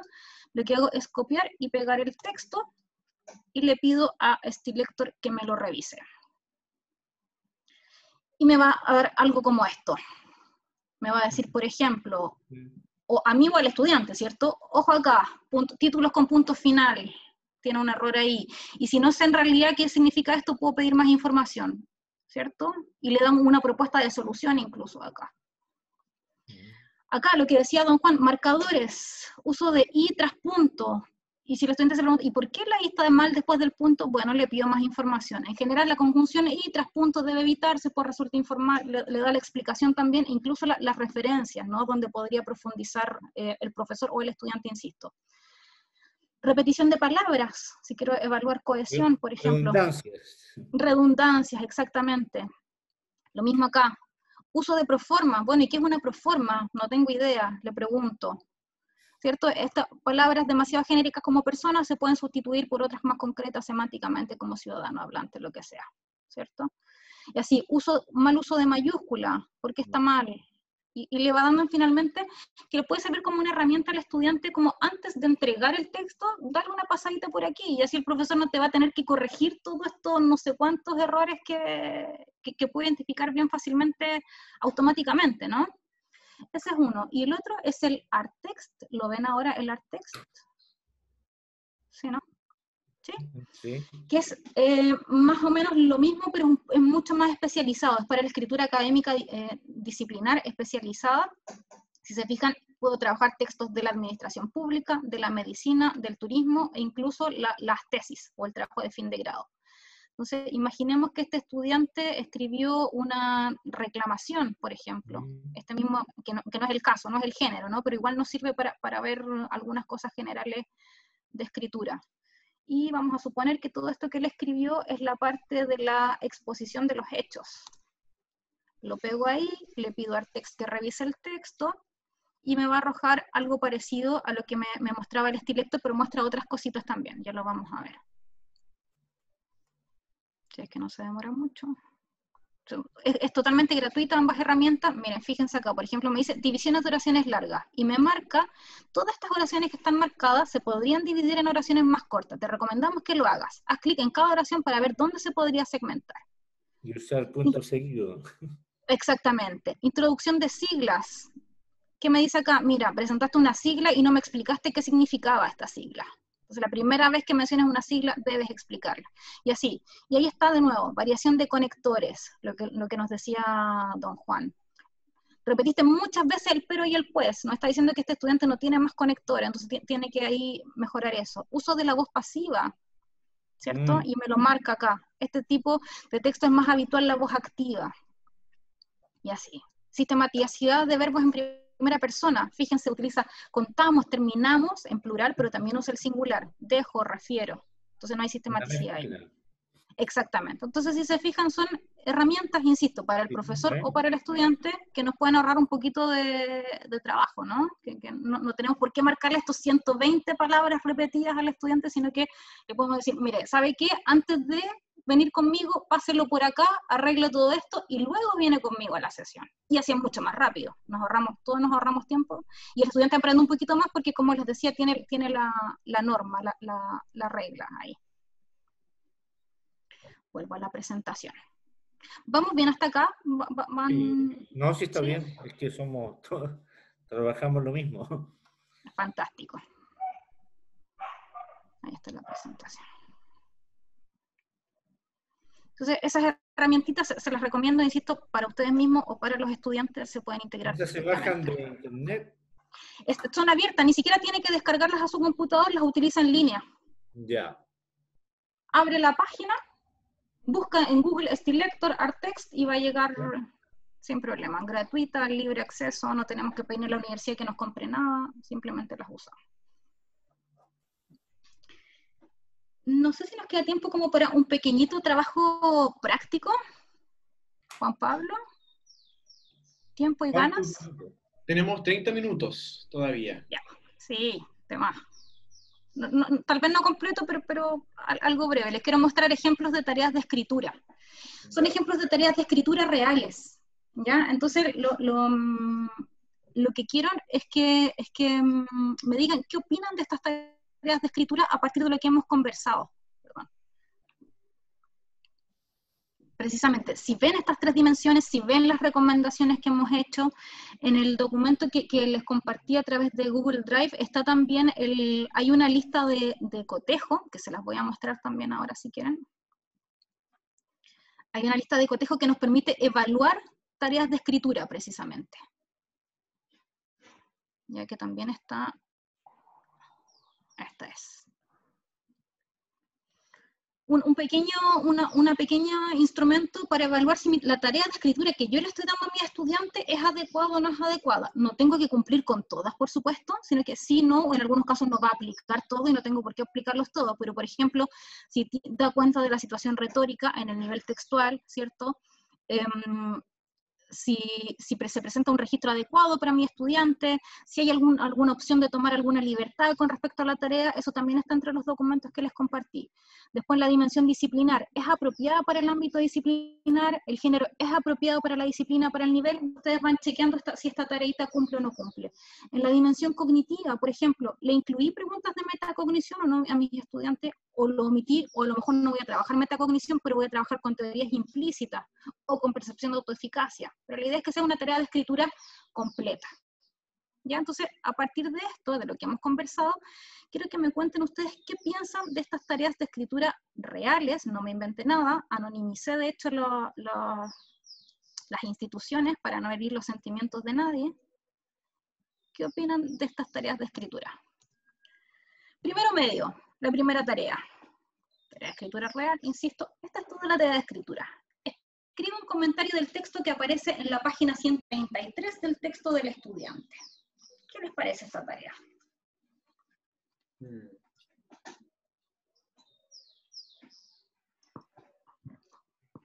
¿Cuál es la situación retórica? No hay. No tenemos. Muy general. Repitió la palabra texto. Redundancia. ¿Cierto? No tengo idea de nada. ¿Dónde está el trabajo cognitivo? Cero. ¿Tienen alguna posibilidad de elegir algo estos estudiantes? Nada. Incluso le doy el texto que tienen que comentar, la página del texto. ¿Es pertinente hacer esto en primero medio? De hecho, tendríamos que preguntarnos qué entiende ese profesor por un comentario de texto. Ejemplo. ¿Y saben los estudiantes lo que es un comentario de texto? ¿Les he enseñado antes? ¿Les he mostrado un buen modelo? ¿Les he mostrado un mal modelo? Se fijan acá que no, la dimensión cognitiva la perdimos, por supuesto. Aquí no hay nada de ni metacognición, ni tenemos que piensan los estudiantes sobre esta tarea. Si es muy fácil, si es muy difícil, no tenemos idea. Segundo ejemplo, tampoco me lo inventé, insisto, se los prometo por mi vida que son tareas reales. Una universidad X, insisto, para no herir los sentimientos de nadie. Joana, ¿podrías leer la tarea tú, por favor, para no leer todo el tiempo yo? Ya, la tarea 2 dice: los centros de estudiantes de las distintas facultades de la Universidad X están convocando un concurso de ensayos para conocer las posturas de los estudiantes acerca de diversas problemáticas educativas a nivel nacional. Sí. El jurado estará conformado por los jefes de las carreras y directores de escuelas. A partir de lo anterior, escriba un ensayo de extensión mínima de 1 página y máxima 1,5, y en el cual dé a conocer su opinión sobre uno de los siguientes temas. 1. Problema de la calidad de la educación en Chile. 2. Cesantes ilustrados. 3. Vocación profesional. 4. Relevancia de su carrera en el desarrollo del país. Muchas gracias, Joana. ¿Qué nos pasa con esta tarea? ¿Qué tenemos y qué no tenemos a partir de lo que hemos conversado?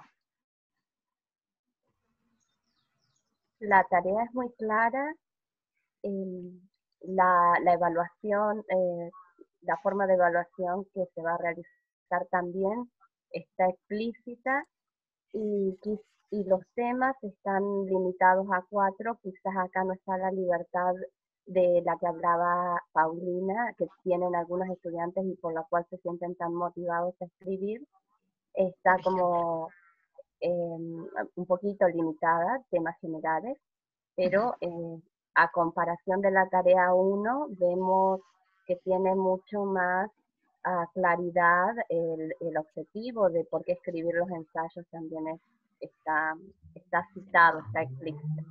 Exactamente. A Bien. mí me pasa lo contrario, yo siento que no A ver. está bien articulado el texto, siento que mezcla el jurado con el tema y después me Está mal da redactado. de qué se trata, siento que no hay como un orden en el texto, sino que está todo mezclado. Me pasa justamente lo contrario, siento que si comparo los dos, siento que el primero tiene más coherencia que este.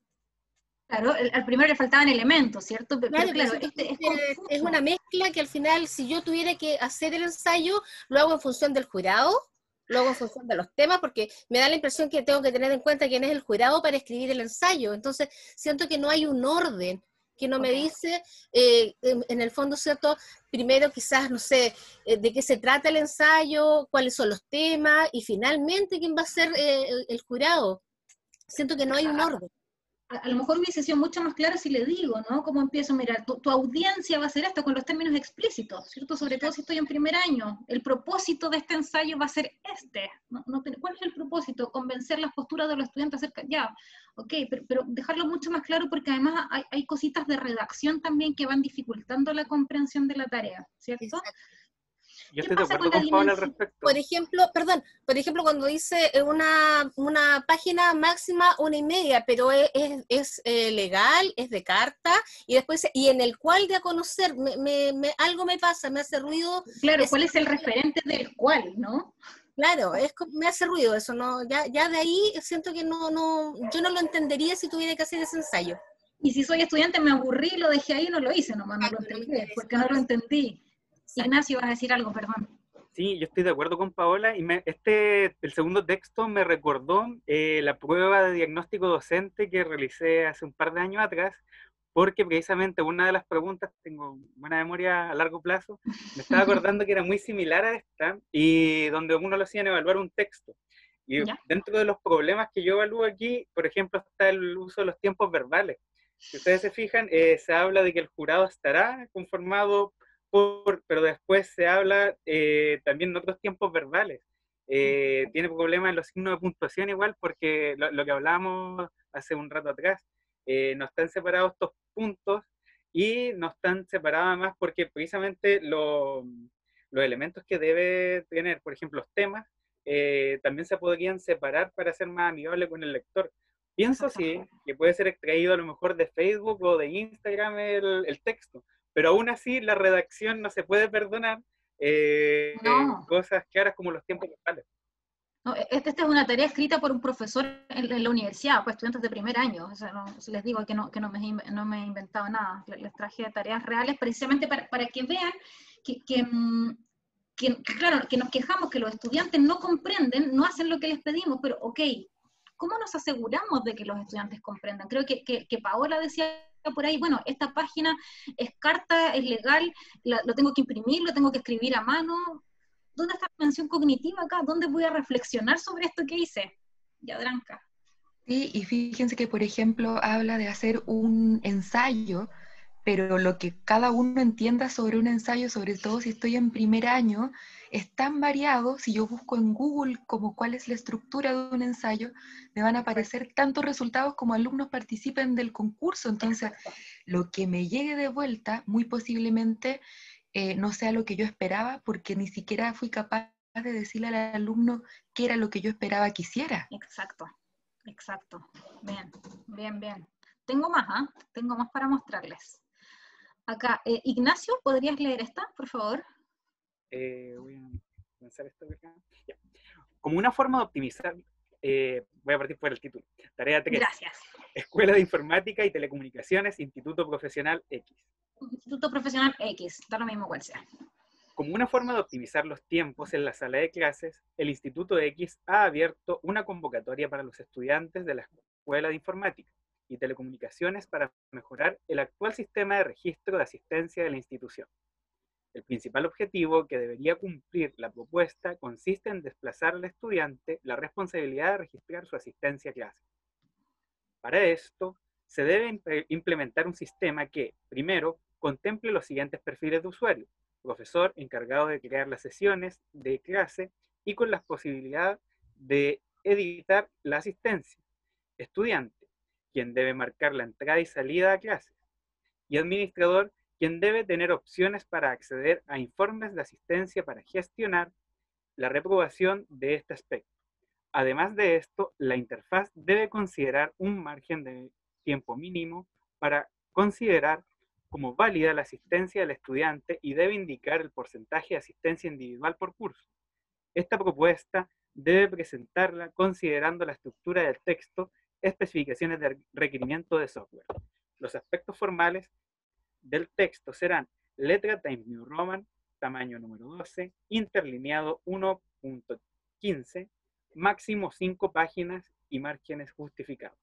Y puedo comentar, por favor, mi primera impresión es que se repiten muchas palabras y considerar aspectos formales, estudiantes, y es muy redundante. Creo que esto se puede reducir a la mitad incluso. Sí, y sin perder los elementos necesarios, los elementos clave para que el estudiante redacte, ¿cierto? No sé, yo la primera vez que leí esta tarea de escritura, llegué a la segunda oración y de verdad que no entendía qué había que escribir, qué había que hacer. Un poquito más abajo, pero cuando iba como en la quinta oración, ya me estaba costando porque cuesta hilar las ideas cuando uno se redunda mucho. Exactamente. De nuevo, dimensión cognitiva, no tenemos. Ahora sí tenemos que valorarle que, si se fijan, esto es para la Escuela de Informática y Telecomunicaciones y lo relaciona con un texto apropiado para la escuela. Entonces ahí está la dimensión disciplinar al menos, ¿no? Y también instrucciones formales. Perdón, que los perfiles, por ejemplo, siento que no están claramente identificados. Es una mezcla, en el fondo es como que está el indicador y el perfil, una cosa extraña también pasa ahí. Y estoy de acuerdo con que también hay mucha redundancia de asistencia, considerar, repite mucho las palabras. Pero me pasa también con el asunto de cómo están descritos los perfiles, siento que tampoco queda claro. Exacto. Entonces, imagínense estudiantes de pregrado leyendo esto. Perdona, ¿sí? Es que no especifica la tarea, dice que ha abierto una convocatoria, pero no dice si es para la escritura de ensayos, de propuesta, de programa, de nota, de crítica, no dice el tipo de texto que hay que escribir, solamente dice, solo dice ha abierto una convocatoria para mejorar el sistema actual y dice cuál es la pretensión, el objetivo que se tiene, pero no dice el tipo de documento que está pidiendo, que está requiriendo. Bien, sin duda. De nuevo se nos perdió la dimensión cognitiva, le valoramos la dimensión disciplinar, pero claro, se nos pierden muchas cosas y confundimos al pobre estudiante, ¿no? Tengo más, pero van en la misma línea, así que yo creo que por el tiempo lo podemos dejar hasta ahí.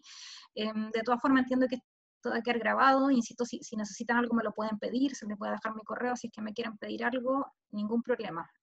Entonces, ¿cómo puedo hacer yo una buena tarea de escritura? ¿Y por qué es tan importante la tarea de escritura? Porque en la tarea de escritura es donde va a estar todas las herramientas que tiene el estudiante para entender qué tiene que hacer y entregar algo que se apegue a lo que el profesor o profesora le pidió. Entonces, ¿cómo puedo hacer una buena tarea de escritura académica? Precisamente en la línea de lo que les he comentado, considerando estas tres dimensiones, ¿ya? Considerando las tres dimensiones que hemos comentado. Primero, la dimensión textual, presentarles una situación retórica clara. Tema, audiencia, propósito, está asignado, lo van a elegir, dentro de qué rango lo pueden elegir, tiene que ser algo de la carrera, puede ser algo general, ¿qué tienen que hacer?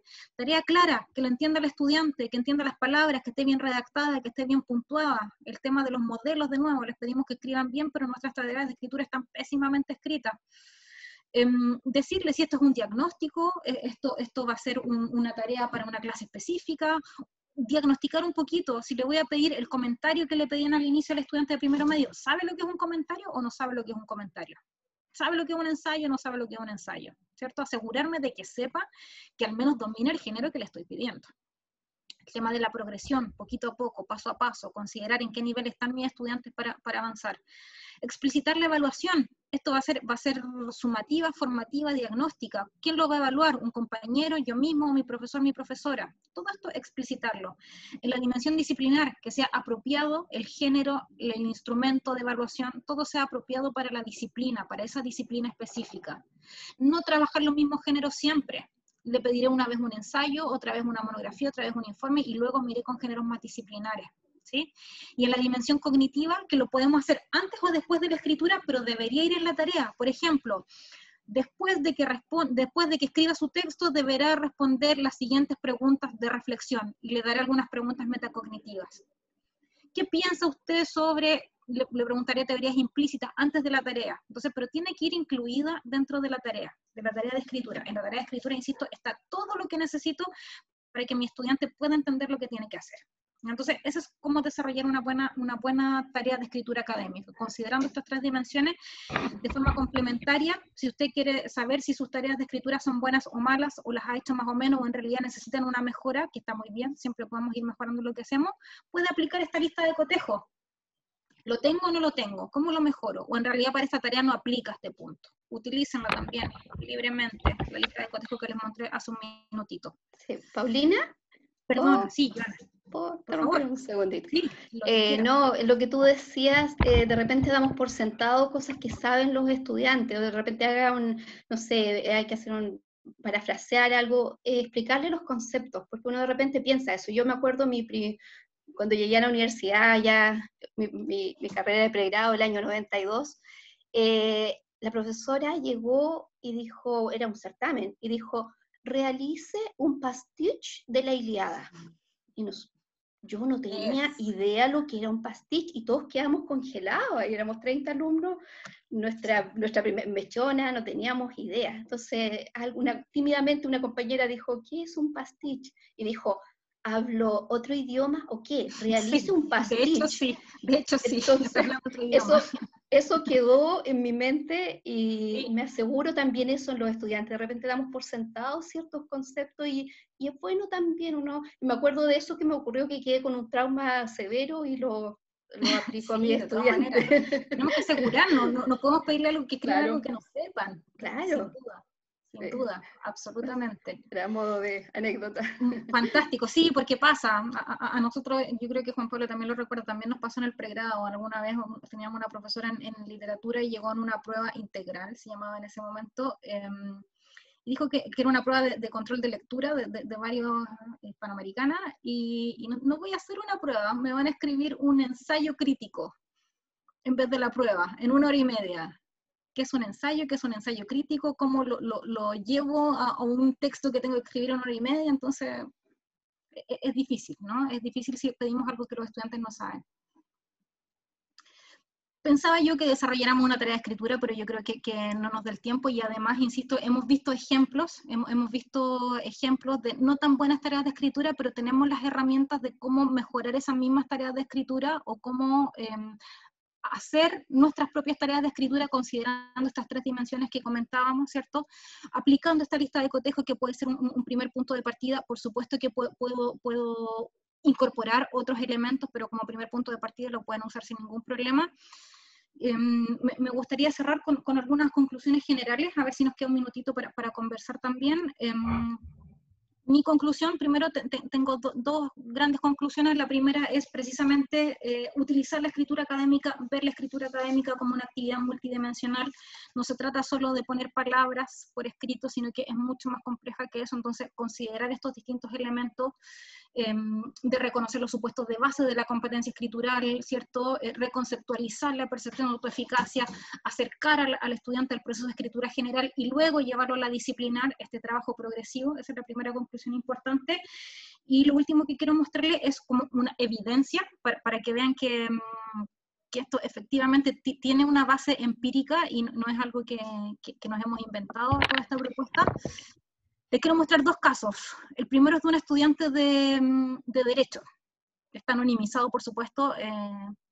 Lo que hicimos es evaluar tres cosas. primero le pedimos al estudiante que nos diera un texto, el texto que él quisiera, que haya escrito en su carrera, pero para un profesor de la disciplina, para un abogado en este caso, y le pedimos al que nos diera la nota que le había puesto el profesor abogado en este caso, que es la evaluación disciplinaria. El profesor abogado le puso un 5,2 por este texto a este estudiante.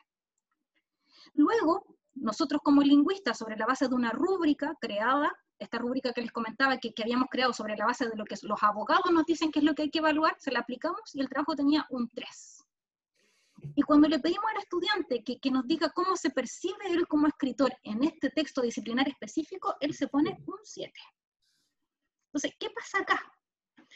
Probablemente al estudiante le va tan mal o no le va mejor, ¿por qué? Porque jura que lo hace todo perfecto. Pues. Si su percepción de autoeficacia es que en ortografía es maravilloso, que para escribir este texto disciplinario es maravilloso, que la escritura académica le va increíble, el instrumento tiene 36 ítems, y en todos los ítems él se puso que era perfecto, o perfecta, no recuerdo si es chico o chica.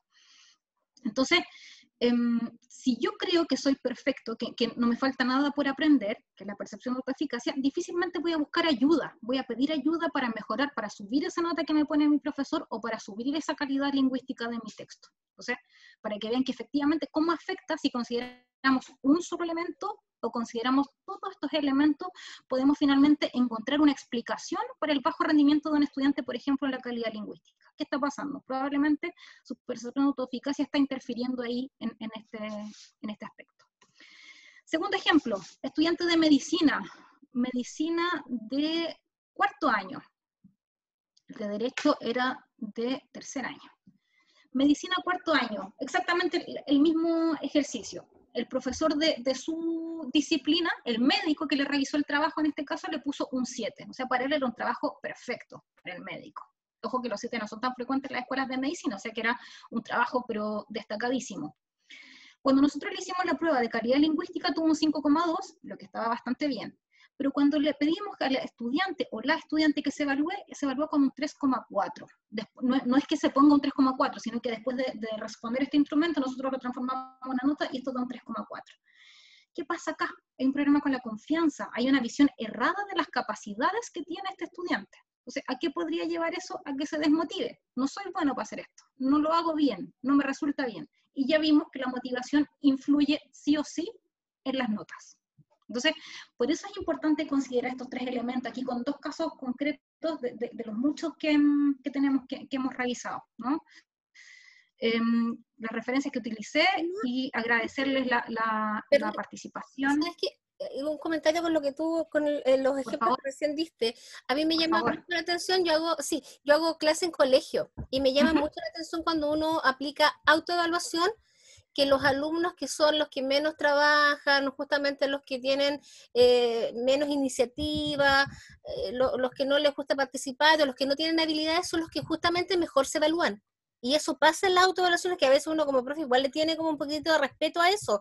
Y los alumnos que son buenísimos, o que son buenos, o que se esfuerzan, esos que tratan, que pucha uno dice, ya le cuesta, pero de verdad que le puso color, son los que justamente a veces por vergüenza, muchas veces por vergüenza, por el hecho de no decir, pucha, no, en realidad yo me merezco un 7, de verdad que ellos se bajan mucho la nota, ellos.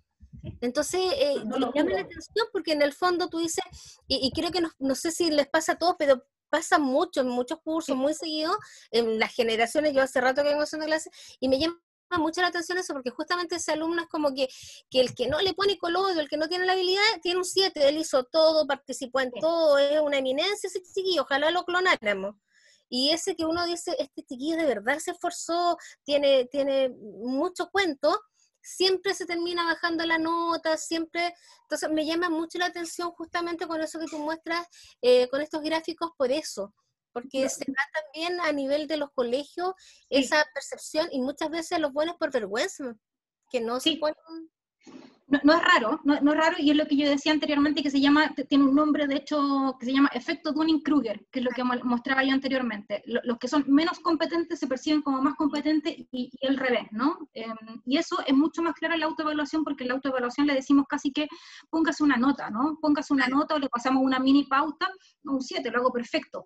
Pero acá todavía es más complejo todavía, porque acá les dimos un instrumento, no les dijimos te vamos a poner una nota, les dijimos queremos saber cómo te percibes tú en escritura en general, en escritura académica. Entonces, no es que se pongan una nota, yo tengo un 3, yo tengo un 4, sino que respondiendo uno a uno, pero claro, pero tiene un nombre y es Dunning-Kruger, que es este efecto, y esto afecta muchísimo en la disposición para el aprendizaje, por lo que les decía, si me considero perfecto no voy a buscar ayuda, y si me considero pésimo puedo perder la motivación y no sirvo para esto, ¿no? Entonces, no me cabe duda de que le pase eso en sus Y ahí prácticas. es muy importante como nosotros además apoyamos a esos chicos que a veces tienen esta percepción baja, porque por ejemplo en los colegios nos pasa con los chicos que tienen problemas de evaluación diferenciada o que tienen problemas a veces de aprendizaje, y la verdad que si tú los motivas y confías en ellos, les vas dando esa que tú antes decías ahí, un refuerzo positivo, ¿cierto? No solamente hacerles, ¿cierto?, notar lo malo, sino lo bueno que tienen, van mejorando. Es increíble cómo van mejorando en ese aspecto.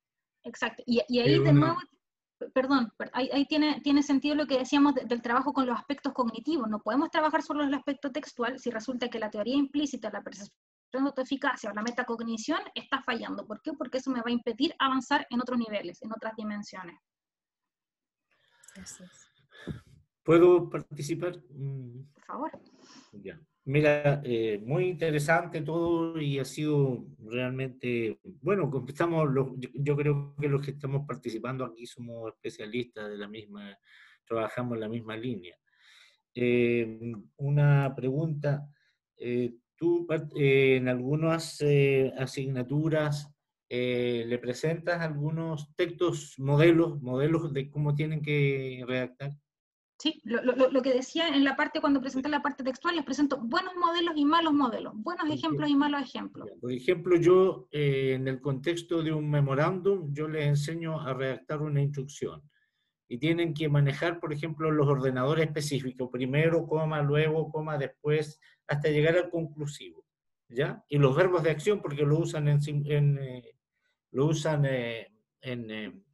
usan los verbos en infinitivo, ¿ya? Entonces, yo le digo a los alumnos, ustedes nunca han visto detrás del conductor en los taxibuses, dice, ¿cómo usar el extintor? 1, y está el verbo de acción.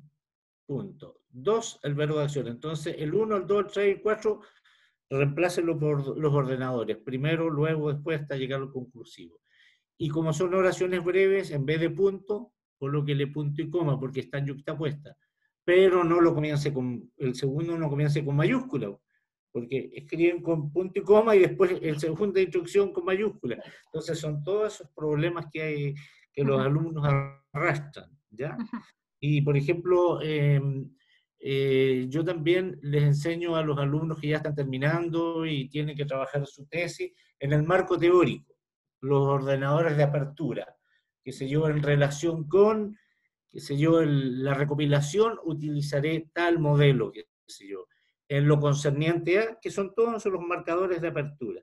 Entonces lo familiarizo con eso, y al final, claro, y leo de arriba hacia abajo para que no aparezca todo en relación con, en relación con, en relación con, porque hay varios distintos marcadores de apertura. Claro que sí. Claro, bueno, y ahora a lo mejor lo puede... Perdón, a lo mejor lo puede complementar con esto de sugerirle estas herramientitas, ¿no? Como antes de venir conmigo, haga esto y nos ahorramos mucho tiempo de trabajo. Sí, muy interesante. Mira, yo estoy en un problema, estoy sin vehículo, así me vienen a buscar en 5 minutos más. No se preocupe, estamos terminando, no tenemos más tiempo en la sala tampoco. Así mira, que... te seguí muy de cerca y muy interesante todo lo que Muchas gracias. Se hace familiar, y esto es como para conversarlo después con tranquilidad. Sin duda. Porque son diferentes experiencias que nosotros tenemos en el aula universitaria y es bueno conversarlo. Yo trabajo con la Giovanni, con Juan Pablo, y por lo tanto me voy muy contento. Muchas gracias, don Juan. Muchas gracias, muy amable. Muchas gracias por su participación también. Voy a intervenir porque probablemente la universidad, como solicitamos esta conexión a las 6:30. Me demoré un poquito, perdón. Pero es que estaba... No hay problema, Paulina, pero tengo miedo que corte la conexión sin que podamos despedirnos. Y en primer lugar, agradecerte la voluntad cuando nosotros te invitamos a participar de este seminario. La verdad es que queríamos que fuese presencial, pero de todas formas tu voluntad nos acompañó en esta otra modalidad. Así que quizás más adelante podemos hacer una nueva sesión y ver otras posibilidades de trabajo en otro taller. Así que muchas gracias. No nos hemos visto. Encantada, gracias a ustedes. Visitaré La Serena apenas pueda. Por favor. Y muchas gracias nuevamente a nombre del departamento, y con esto damos por cerrado el 4º seminario de estudios generales del Departamento de Estudios Generales de la Universidad del Biobío. Sí, muchas gracias, Paulina, muchas gracias a todos y a todas que nos acompañaron también desde sus hogares. Muchas gracias a todos, a todas por participar, de verdad. Gracias, adiós.